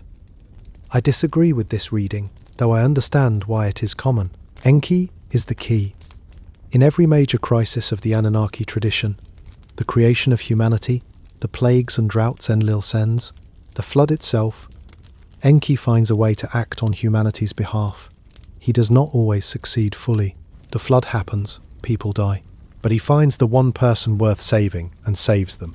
He warns through walls. He speaks to reeds. He creates beings from under his fingernails to witness suffering that would otherwise go unseen. This pattern, the lone wise dissenter within a council of power, working obliquely and within constraints, finding small spaces of mercy in a system that wasn't built to provide it, is not pessimistic. It is, in fact, one of the most recognizable and resilient patterns in human moral experience. The person who cannot change the decree but can find the one workaround. The advisor who tells the truth sideways when direct speech is forbidden. The person who, when everyone else is focused on the decision, notices the individual who will be destroyed by it and finds a way to intervene. Enki is not a hero in the conventional sense. He does not fight Enlil. He does not overthrow the system. He works within it, using his intelligence and his particular divine gift, wisdom, water, the knowledge of what can be done with what exists, to soften outcomes that would otherwise be catastrophic. That is a very specific and recognizable kind of moral courage. And the fact that the oldest religion we know attributed this quality to one of its highest gods tells us something important about what the ancient Mesopotamians valued. Not power, though they had a god of that. Not beauty, though they had a goddess of that. Not war, though they had a god of that too. Enki is valued for cleverness, for compassion expressed obliquely, for the refusal to let the worst outcome be the final one. The Anunnaki tradition preserves this as its most important divine quality, and I find that genuinely moving across 5,000 years of distance. Before we leave the ancient world entirely, there is a dimension of the Anunnaki tradition that deserves attention one that connects directly to the astronomical obsessions of Mesopotamian civilization and to the specific way the Anunnaki were understood to interact with human fate. The Mesopotamians were among the most systematic sky watchers in the ancient world. Their astronomical observations, conducted from temple rooftops and eventually from the heights of ziggurats, produced the earliest known systematic records of celestial phenomena. They tracked the movements of planets, recorded eclipses, developed mathematical models for predicting celestial events, and developed the zodiac as a framework for understanding the relationship between heavenly positions and earthly outcomes. And they believed, firmly and consistently, that the stars were the writing of the gods. The concept of fate in Mesopotamian religion was not abstract. Fate was written, literally written, on the tablets of destiny that Enlil held, that were taken by Kingu in the Enuma Elish, and that Marduk ultimately claimed. These tablets encoded the fates of all living things. They were not merely a metaphor for divine foreknowledge. They were understood as a real document, held in a real divine location, that specified what would happen. The king's fate was on the tablets. The fate of cities was on the tablets. The fate of individual people, their lifespan, their health, their fortune, was all there, inscribed by the Anunnaki. Divination, the art of reading divine communication in natural phenomena, was therefore not superstition in the Mesopotamian world, it was scholarship. The liver of a sacrificed sheep contained the divine message encoded in the specific shape and coloration of the organ. The movement of planets against the background of stars contained divine communication about the fate of cities and kings. Omens, the occurrence of unusual events, the flight of birds, the behavior of animals, were all being read by the gods as they wrote the future. The Anunnaki, as the beings who held and administered fate, were the ultimate source of all omen interpretation. When a Babylonian diviner examined a liver and predicted the outcome of a military campaign, he was reading a document the Anunnaki had already written. The future was not being created by the diviner's reading, it was being deciphered. This may seem like a passive relationship to fate, but it was understood as empowering. If you could read the signs correctly, you could prepare. You could make propitiatory offerings to the specific god whose message the sign indicated. You could time your military campaign, your marriage, your harvest, your building project to align with the divine communication you had received. The Anunnaki did not ask you to accept fate blindly. They provided you with a reading system that allowed you to navigate it. The great compilations of Mesopotamian omen literature, the Enuma Enlil series, which contains more than 7,000 omen entries relating to celestial phenomena, were the result of centuries of systematic observation and recording. Their title invokes Anu and Enlil directly. These are the words of the sky god and the wind god, the two most powerful of the Anunnaki, written in the behavior of heaven itself. The Enuma Enlil is one of the most ambitious intellectual projects in ancient history. Scholars over centuries compiled observations, noted correlations between celestial events and historical outcomes, extracted general principles from specific cases, and built a predictive system of considerable complexity. It is, in a very real sense, an early empirical science, not accurate by modern standards, because its premise was wrong, but methodologically systematic in ways that historians of science recognize as genuinely proto-scientific. And it was all done in the name of reading the writing of the Anunnaki. This is one more reason why the alien interpretation of the Anunnaki fails to capture what the tradition is actually doing. The idea that the Anunnaki were extraterrestrial engineers who left cuneiform records of their mining operations misses the fact that the cuneiform records are almost entirely about omens, rituals, hymns, administrative accounts, and literary mythology. The Anunnaki were beings who communicated through stars and sheep livers and the dreams of sleeping people. They were not engineers. They were, in the most complete sense, the divine ground of a civilization that found meaning in the act of careful observation.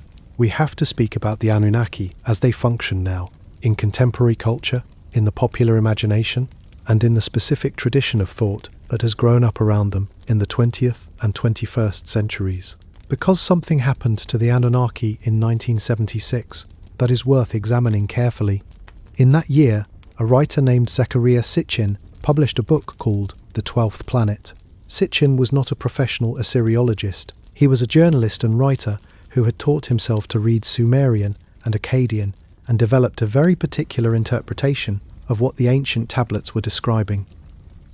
His central claim was this: the Anunnaki were not gods in any religious or mythological sense. They were extraterrestrial beings from a planet he called Nibiru, a world in an elongated orbit around the Sun, coming close to Earth approximately every 3,600 years. The Anunnaki came to Earth to mine gold, which their planetary civilization needed to repair a failing atmosphere. Unable to sustain the labour themselves, they genetically engineered a primitive form of early human and created Homo sapiens as a slave species. Sitchin went on to write 11 more books in this vein. His books sold millions of copies. They were translated into more than 25 languages. They gave rise to the ancient alien hypothesis, which became a television phenomenon, and to an entire subculture of thought that now exists in books, documentaries, YouTube channels, podcasts, and forums across the internet. And, essentially, every professional scholar of Mesopotamia and Assyriology who has evaluated Sitchin's work has rejected it entirely. The rejection is not merely a matter of academic conservatism or institutional defensiveness. It is specific and documented. Dr. Michael Heiser, a scholar of Semitic languages who spent considerable effort engaging with Sitchin's claims, noted that the ideas Sitchin attributes to Sumerian mythology, the 12 planets, Nibiru as a rogue world, the Anunnaki as miners, simply do not exist in any cuneiform text at all.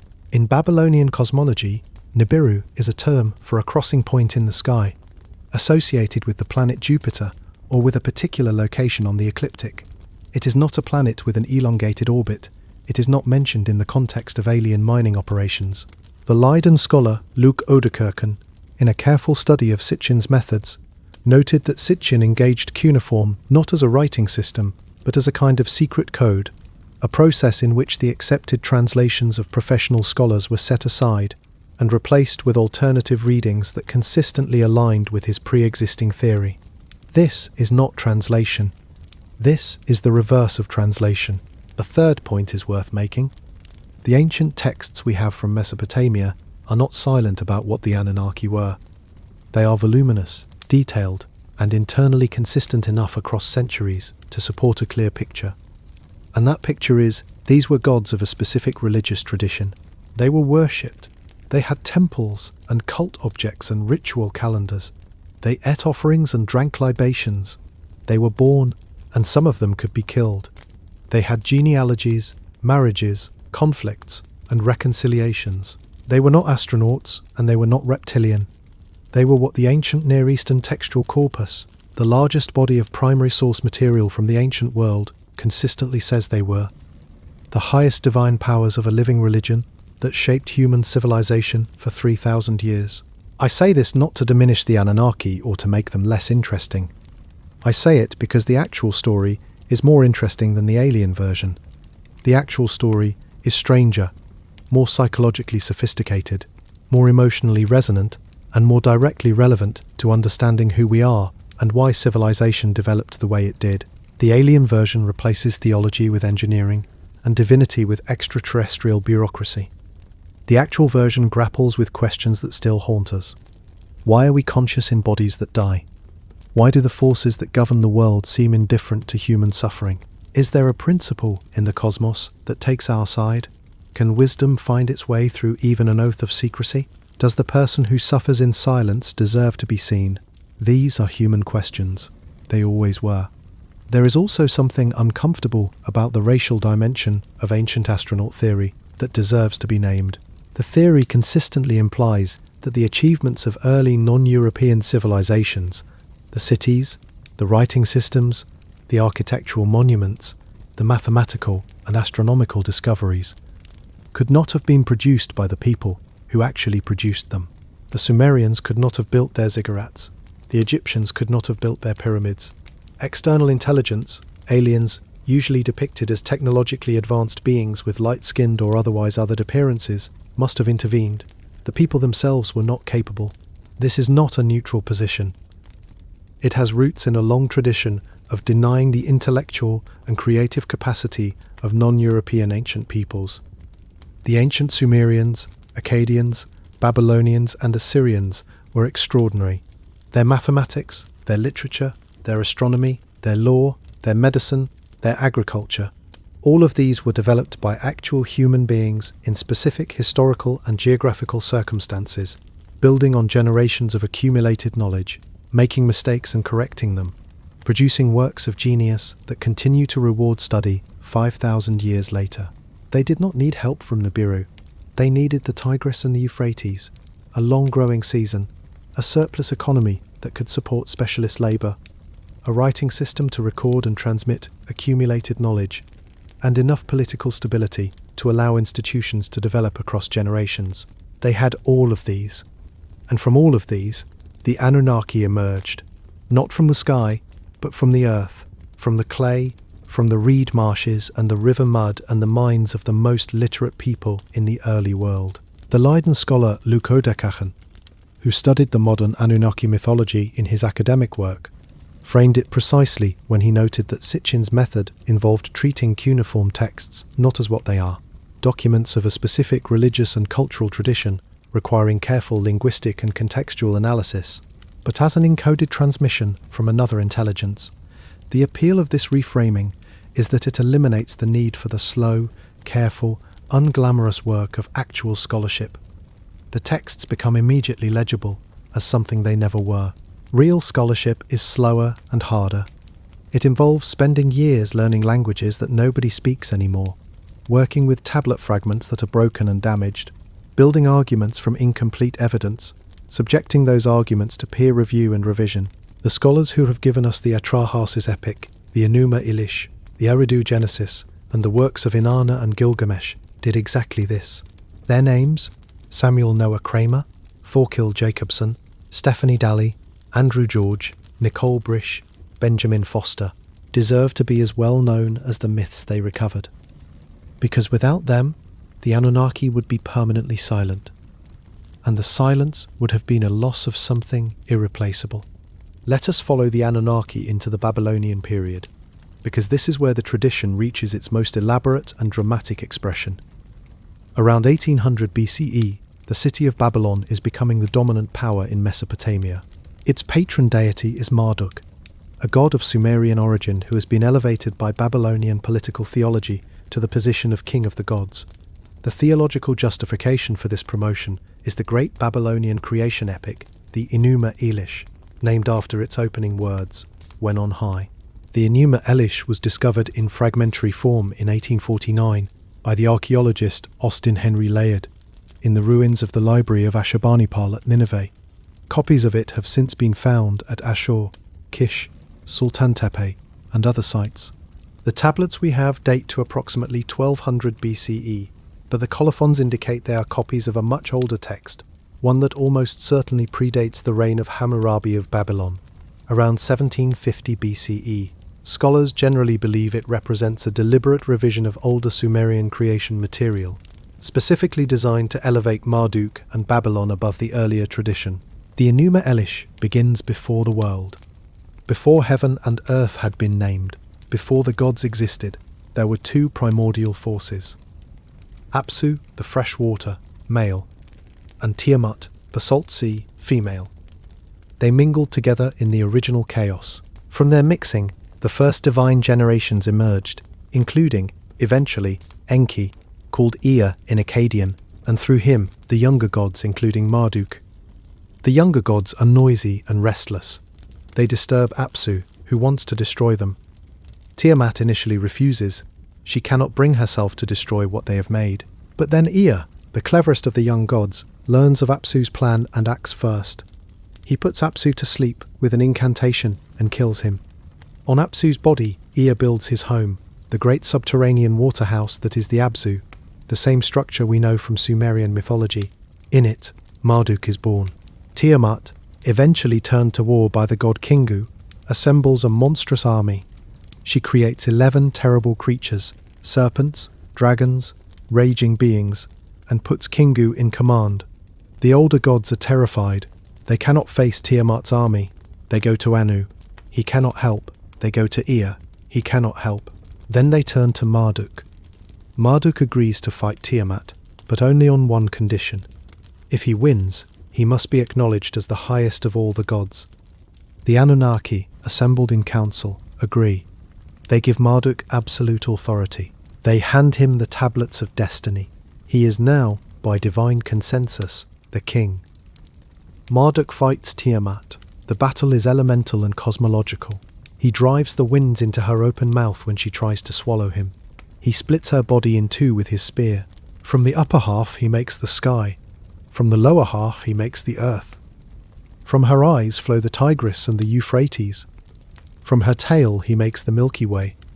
Then, with the world made, the Anunnaki approach Marduk and say, "You have freed us from toil and made the heavens and the earth. But now we must serve you. Assign us our places."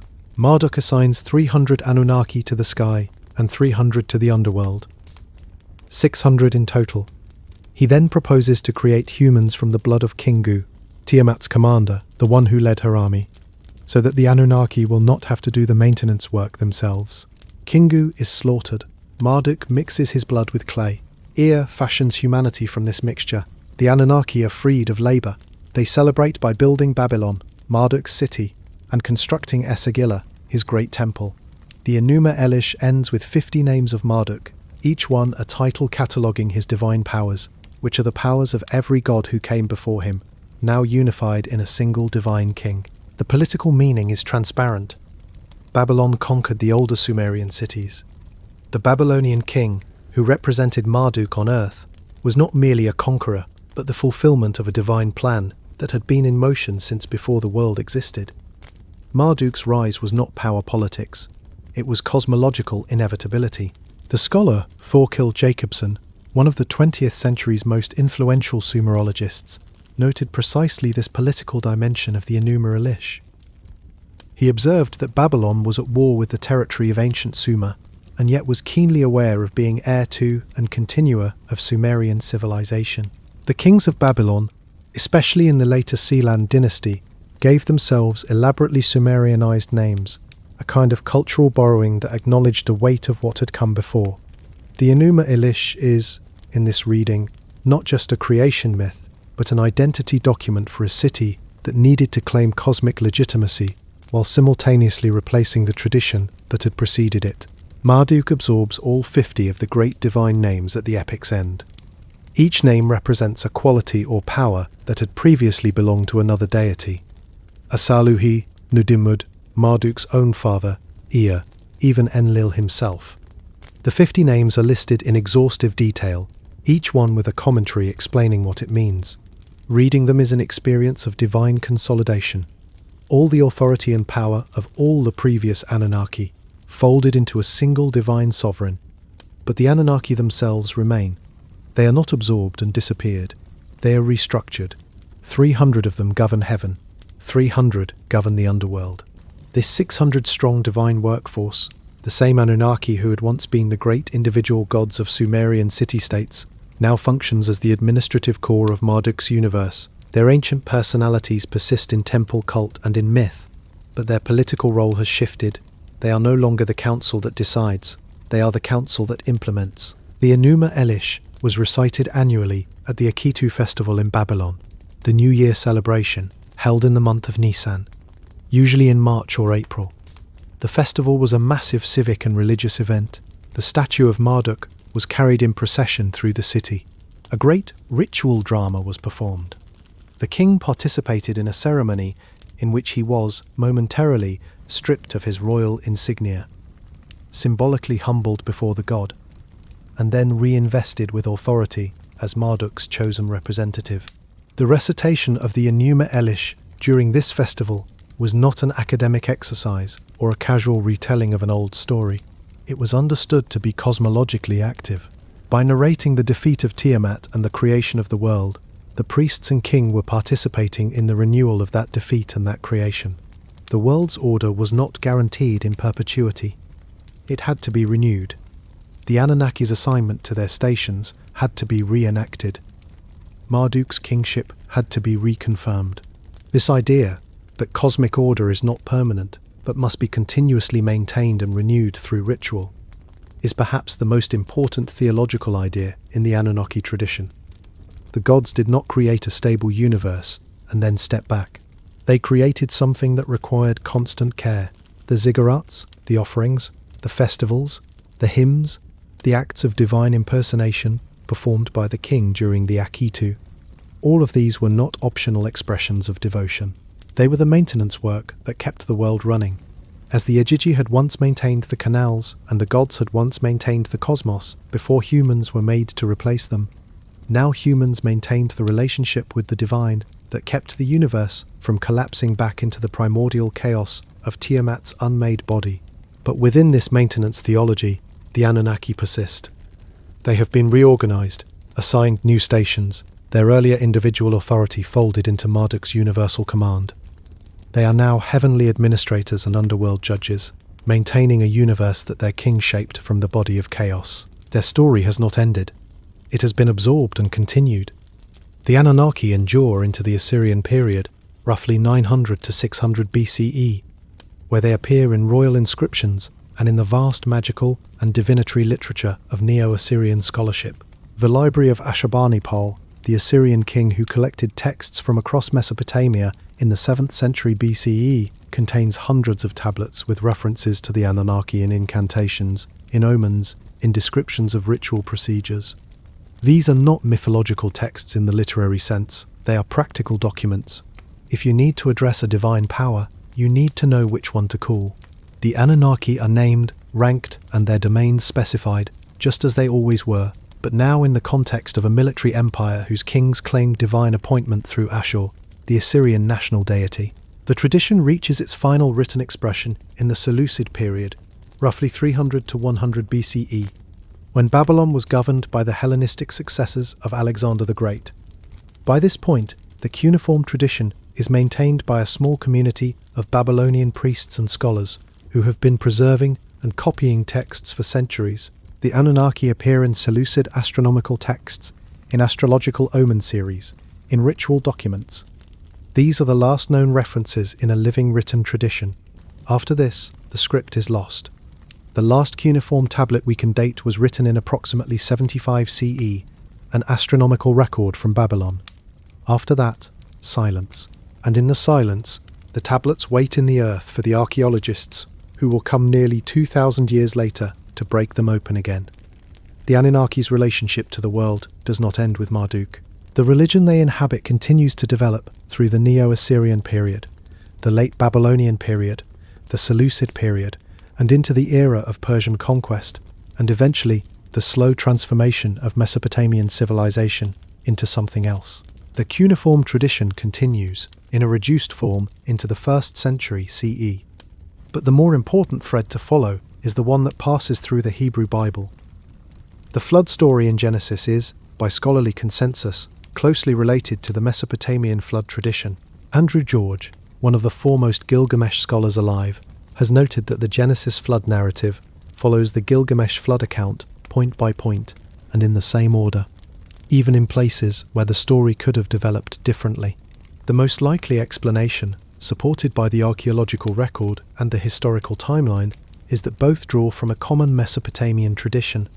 The Hebrew people had extensive contact with Babylonian culture, including during the Babylonian exile in the 6th century BCE, and it is almost certain that Babylonian literary tradition influenced the final form of the Genesis text. The parallels are specific. In both stories, a god or gods decide to flood the world. A righteous man is warned and builds a boat. He takes animals aboard. He releases birds to find dry land. He makes a sacrifice when the waters recede and the gods or god are attracted to the smell.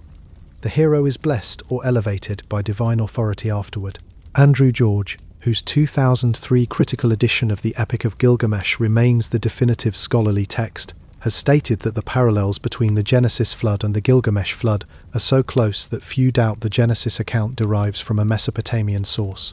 He observed that the Genesis flood story follows the Gilgamesh flood account, point by point, and in the same order, even in places where the story could easily have developed differently. This is not a casual resemblance. It is a structural alignment that suggests direct literary relationship. The details differ in ways that are theologically significant. In the Mesopotamian tradition, The flood results from divine management concerns. Too many humans, too much noise. In Genesis, it results from human wickedness. In the Mesopotamian tradition, multiple gods disagree about the decision, and one god warns the hero by speaking to a wall. In Genesis, God himself warns Noah directly. In the Mesopotamian tradition, the survivor receives immortality or a special afterlife in paradise. In Genesis, Noah receives a covenant and a rainbow. These are not cosmetic differences. They represent a genuine theological shift from a world governed by a divine council with competing interests to a world governed by a single, morally consistent God, whose decisions are expressions of justice rather than administrative necessity. But the Anunnaki tradition seeps through in other places as well. The creation of humanity from clay and divine breath appears in Genesis 2. The divine council, in which God speaks in the plural, saying, "Let us make man in our image," echoes the Anunnaki assembly. The story of the sons of God taking human wives and producing the Nephilim in Genesis 6 has structural parallels to divine human unions in Mesopotamian mythology.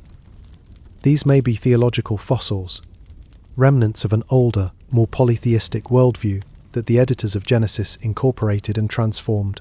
The Garden of Dilmun, where the Sumerian flood hero Ziusudra was sent after the waters receded, and where Enki and Ninhursag played out their complicated erotic mythology, is a close structural cousin of the Garden of Eden.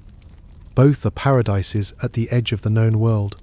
Both involve divine rules about what can and cannot be consumed. Both end with someone being sent away, or placed at an unreachable distance, as a result of divine decision. There is also the figure of Ninti. In the Enki and Ninhursag myth, when Ninhursag finally agrees to heal Enki after cursing him, she creates the goddess Ninti to cure one of his ailments, specifically a pain in his rib. The name Ninti means either Lady of the Rib or Lady who makes live, and scholars like Andrew George have noted that the later Genesis narrative's creation of Eve from Adam's rib seems to echo this figure. The Sumerian pun between Tai, meaning rib, and Tai, meaning life, is lost in Hebrew translation, which may be why the rib motif migrated into the Genesis text without its original wordplay intact. This kind of detail, a pun embedded in Sumerian that travelled into Hebrew as a narrative element, is one of the most convincing pieces of evidence for deep literary interconnection between the Anunnaki tradition and the biblical tradition. It is not a large-scale structural similarity. It is a small, specific detail that only makes sense if there was genuine transmission of material between traditions.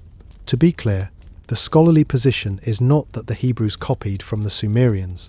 It is that both traditions drew from a shared ancient Near Eastern cultural milieu in which certain mythological structures were widely distributed.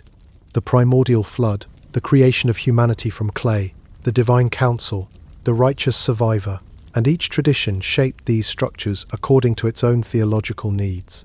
A rabbinic scholar, commenting in a 2001 Torah commentary, noted that the most likely assumption is that both Genesis and Gilgamesh drew their material from a common tradition about the flood that existed in Mesopotamia, and that these stories then diverged in the retelling. This is a careful and honest position. The divergence matters as much as the shared source. The theological decisions made in each tradition, to emphasize moral wickedness rather than overpopulation, to center a single God rather than a council, to end with covenant rather than exile, are not incidental. They are the substance of each religion's specific contribution to human thought. The Anunnaki did not become Yahweh, but the world in which Yahweh was imagined had been deeply shaped by the world in which the Anunnaki were real. The questions the Anunnaki tradition asked about creation, about the purpose of humanity, about divine justice and the problem of suffering, about whether the righteous deserve to survive the catastrophes, the powerful decree. These questions did not dissolve when the cuneiform tablets went silent. They migrated. They travelled west and north and south and east in the stories people told and carried with them across centuries of displacement and cultural contact.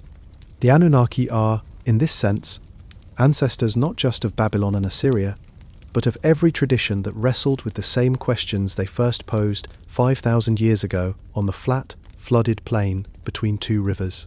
After Mesopotamia, after Babylon, after the Persian conquest and the Greek conquest, and the Parthian period, and the Sassanid, and then the Islamic, the Anunnaki disappeared from living religion and retreated into the clay.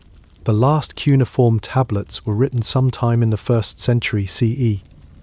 After that, the script was lost. No one could read it. The tablets sat in the earth, buried under the mounds of Mesopotamia for nearly 2,000 years.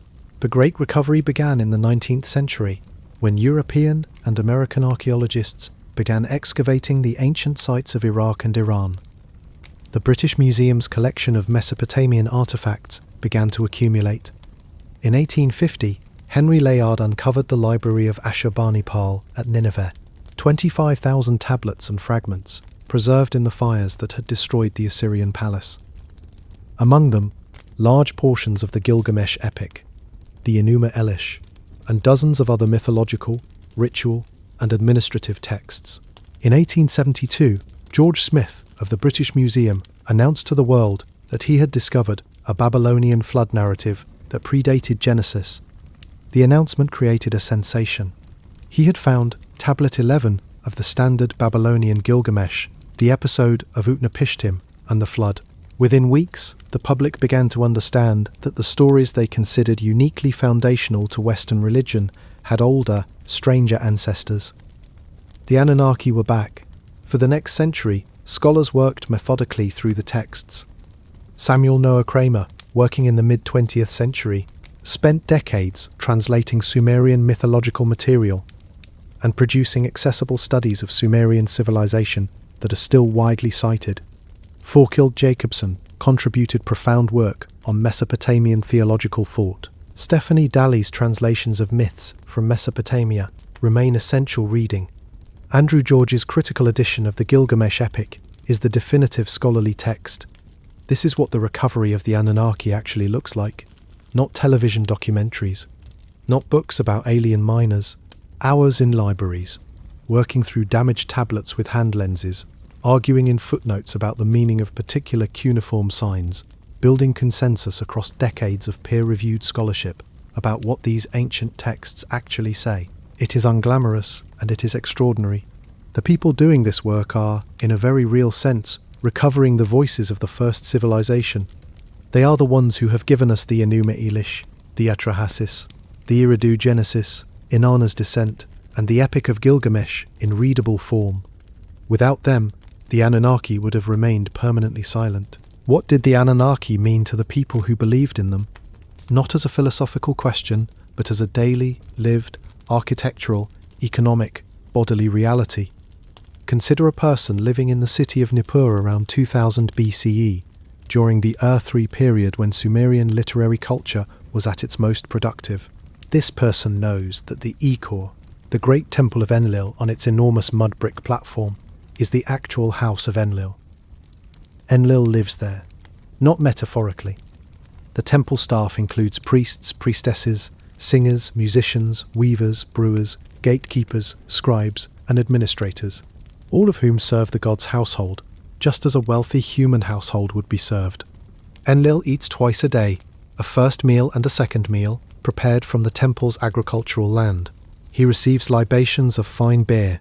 On his festival days, he is carried through the streets of Nippur in his divine boat. People press close to see the procession. The sight of the god's statue moving through the city is understood as the god himself walking among them. This person also knows that Nippur's power comes from Enlil's presence. Any ruler who wants to be recognized as legitimate king of Sumer must come to Nippur, must enter the Ikor, must be confirmed by Enlil, whose favor is expressed through his priest's oracles. The Anunnaki are not just a religious matter. They are a political and economic one. Their approval is infrastructure. This person knows the myths. They know about the creation of humanity from clay, the story that explains who they are, why they work, why they die. They know about the flood, the event that defines time before and after. They know about Inanna's descent, the story that explains the seasons, explains grief, explains what it means to lose someone and get them back changed. They know about the me, the divine principles that make their city function. They know that Enki, in the Abzu beneath the earth, is the source of the knowledge and water that keeps the world alive. The ziggurats that tower over each city, massive stepped pyramids of mud brick, rising in terraces toward the sky, are not decorative. Each tier is a different level of the cosmos. To ascend the ziggurat is to move between realms. The room at the top is the god's bedroom. In Babylon, according to the Greek historian Herodotus, Marduk was said to sometimes choose a woman to spend the night with him in the topmost shrine of Enki, the great ziggurat, whose name means Temple of the Foundation of Heaven and Earth. Whether or not this is accurate reporting of Babylonian practice, the fact that Herodotus recorded it tells us something about how the divine presence in the ziggurat was understood from the outside. The Anunnaki were not distant philosophical abstractions. They were the city. They were in the grain that fed you and the canal that watered the fields. They were in the law code that settled your disputes and the king who administered justice in their name. They were in the first beer of the morning and the last lamp burning in the temple at night. It is worth thinking about what happened to the ancient astronaut theory of the Anunnaki, not to dismiss it, but to understand it. Zecharia Sitchin published his first book in 1976 at a particular cultural moment. The space age had profoundly expanded the human sense of cosmic possibility. The Apollo missions had put human beings on the moon. The search for extraterrestrial intelligence was just beginning as a serious scientific endeavor. Erich von Daniken's Chariots of the Gods had already popularized the idea that ancient monuments might have been built with extraterrestrial help. Sitchin entered this cultural context with a body of work that claimed to find in the actual tablets of ancient Mesopotamia a literal historical account of alien intervention in human prehistory. The appeal is comprehensible. It offers three things that are very powerful in combination. It offers a feeling of secret knowledge, the sense that the real history has been hidden and is now being revealed. It offers a cosmological expansion. Humanity is not isolated. We were made by beings from another world. We are connected to the stars in a literal biological sense. And it offers an explanation for the mysterious speed of human cultural development. The apparent suddenness with which civilization arose in Mesopotamia that does not require the slow, grinding, unglamorous work of actual prehistory. The problem is that none of these offers are grounded in what the tablets actually say. The scholarly consensus is not cautious or hedged on this point. Sitchin's translations are not variant readings of ambiguous texts. They are, as Dr. Heiser documented at considerable length, claims about content that simply does not appear in the cuneiform record. Nibiru as a rogue planet with a 3,600-year orbit does not appear in Sumerian or Akkadian cosmology. The Anunnaki as gold miners from a failing planet does not appear in any text. The genetic engineering narrative does not appear. What does appear is better. What appears is a civilization that grappled with extraordinary literary sophistication, with questions about creation, labor, consciousness, death, divine justice, and the meaning of suffering. A civilization that produced the first written flood narrative, the first creation myths, the first legal codes, the first love poetry, the first hymns, and the first extended exploration of mortality in the form of the Epic of Gilgamesh. A civilization whose gods are not cold engineers, but emotionally present beings who weep over the destruction they decree and argue among themselves about how much humanity deserves to survive. That is the real Anunnaki story, and it contains something the alien version cannot. It contains us. We arrive now at the end of the Great Arc. The Anunnaki come into the record as a collective term for the highest gods of the Sumerian pantheon, beings who decide fates, who govern the cosmos, who create, and sometimes almost uncreate, the world they have made. They evolve over 3,000 years into the judges of the dead, the beings who sit in darkness and evaluate those who enter the house of dust. They survive the transition from Sumerian to Akkadian to Babylonian to Assyrian religion, adapting their role each time without disappearing. They seep into the traditions that follow Mesopotamian civilization, traces in the Hebrew flood story, echoes in the divine councils of later religion, structural parallels in the mythology of gods who war in heaven and fall to earth. Then the clay takes them, and for nearly 2,000 years they are silent. And then the archaeologists come, and the tablets are broken open, and the cuneiform is deciphered, and we begin to hear them again. What we hear is this: we were not made to be free. We were made to work. But we carry something in us that was not built to serve. a divine remnant, a spark of the slain god whose blood went into the clay. That spark does not want to dig canals forever. It looks up. It asks why. It builds a civilization that reflects that looking and that questioning back to the heavens in 1,000 texts and temples and ritual songs. Enki, the god who most loved what he made, understood this. He saved humanity from the flood, not because the decree was wrong. It was arguably a reasonable administrative decision, but because the beings he had made were worth saving. Their noise, their overpopulation, their clamour, and their strange, borrowed, mortal consciousness. He could not quite bring himself to let that go. I think that is the real thread through all of it.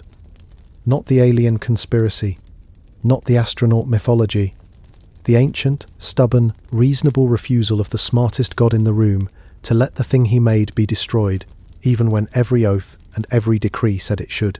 The Anunnaki made us, and we made them. We inscribed them in clay, we sang them into existence across thousands of years of oral tradition. We built towers into the sky to reach them.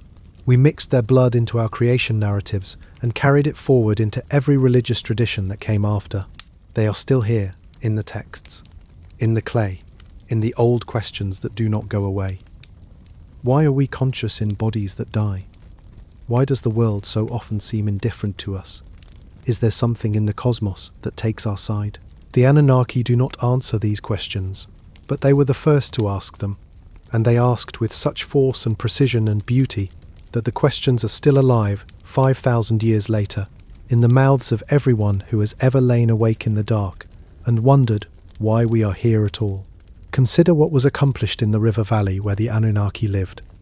In the span of roughly 2,000 years, from around 3,200 BCE to around 1200 BCE, the civilization of Mesopotamia produced the first writing system, the first recorded legal codes, the first astronomical observations systematic enough to form the basis of modern planetary tracking, the first flood narrative, the first creation myths in written form, the first love poetry, the first educational institutions, the first bureaucratic administration, and the first work of extended literary fiction.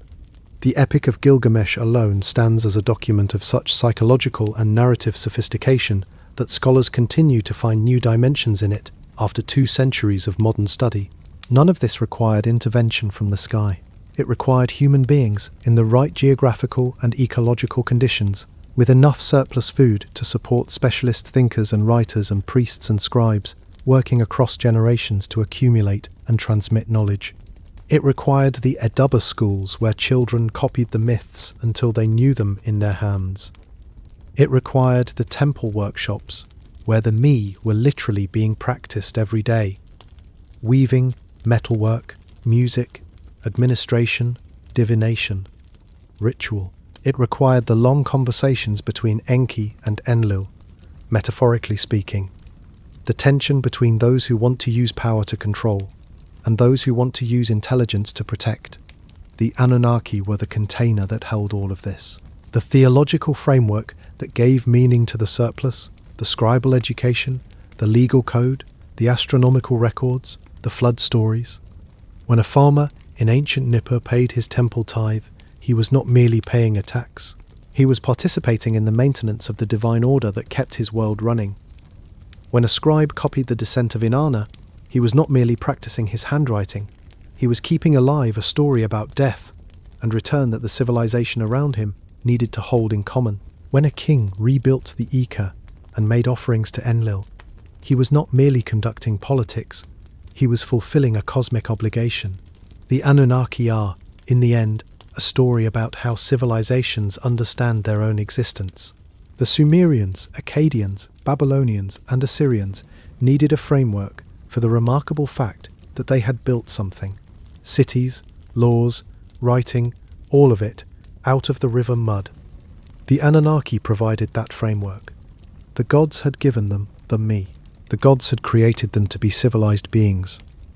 The gods watched from their temples and their ziggurats and their positions in the stars and expected the civilization to continue. And for 3,000 years, it did. One last thread before we let the story settle into silence.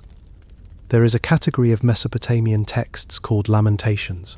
formal literary compositions mourning the destruction of cities and the departure of their divine patrons. The most famous are the Lament for the Destruction of Ur and the Lament for the Destruction of Sumer and Ur, both composed in Sumerian during or shortly after the fall of the Ur III dynasty, around 2000 BCE, when the city was devastated by the Elamites from the east. These texts are remarkable for what they describe: the gods leaving, not conquering, but leaving. Enlil in the lamentation weeps. The other Anunnaki weep.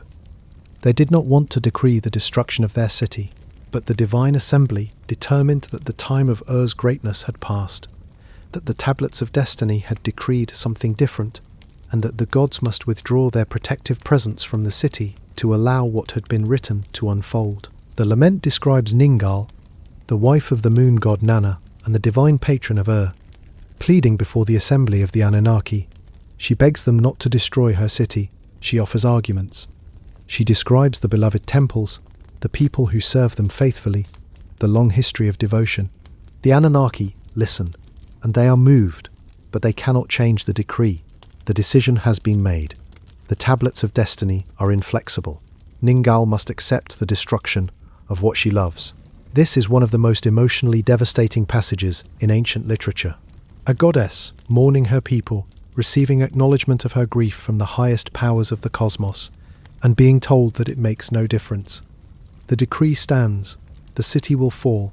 Your love for your people is noted and honored, and the city will fall. The Anunnaki are not cruel here. They are honest. The universe does not organize itself around the preservation of things we love, but the love is real, and the acknowledgement of the love is real, and neither of those facts changes the outcome. The lament for Ur holds this combination of compassion and inevitability without trying to resolve it into something simpler. It is one of the great achievements of ancient religious literature, and it could only have been written by a tradition that spent 5,000 years thinking carefully about the relationship between divine power and human attachment. The Anunnaki, in the end, are the beings who know the decree. They hold the tablets of destiny. They know what is written, and they weep for it anyway. Let yourself breathe now. The tablets are cool and dry where they rest in the museum cases. The clay holds its marks. In the summer heat of southern Iraq, where the ancient cities lie under their mounds, the ground is patient. Eridu is still out there, the oldest city in the world, buried under centuries of blown sand. The first temple of Enki, built on virgin June. Below it, the Abzu, the mythological water of wisdom, still connected in the imagination of the text to every river and well and source of fresh water on the earth. The Anunnaki do not need you to believe in them. They never asked for that.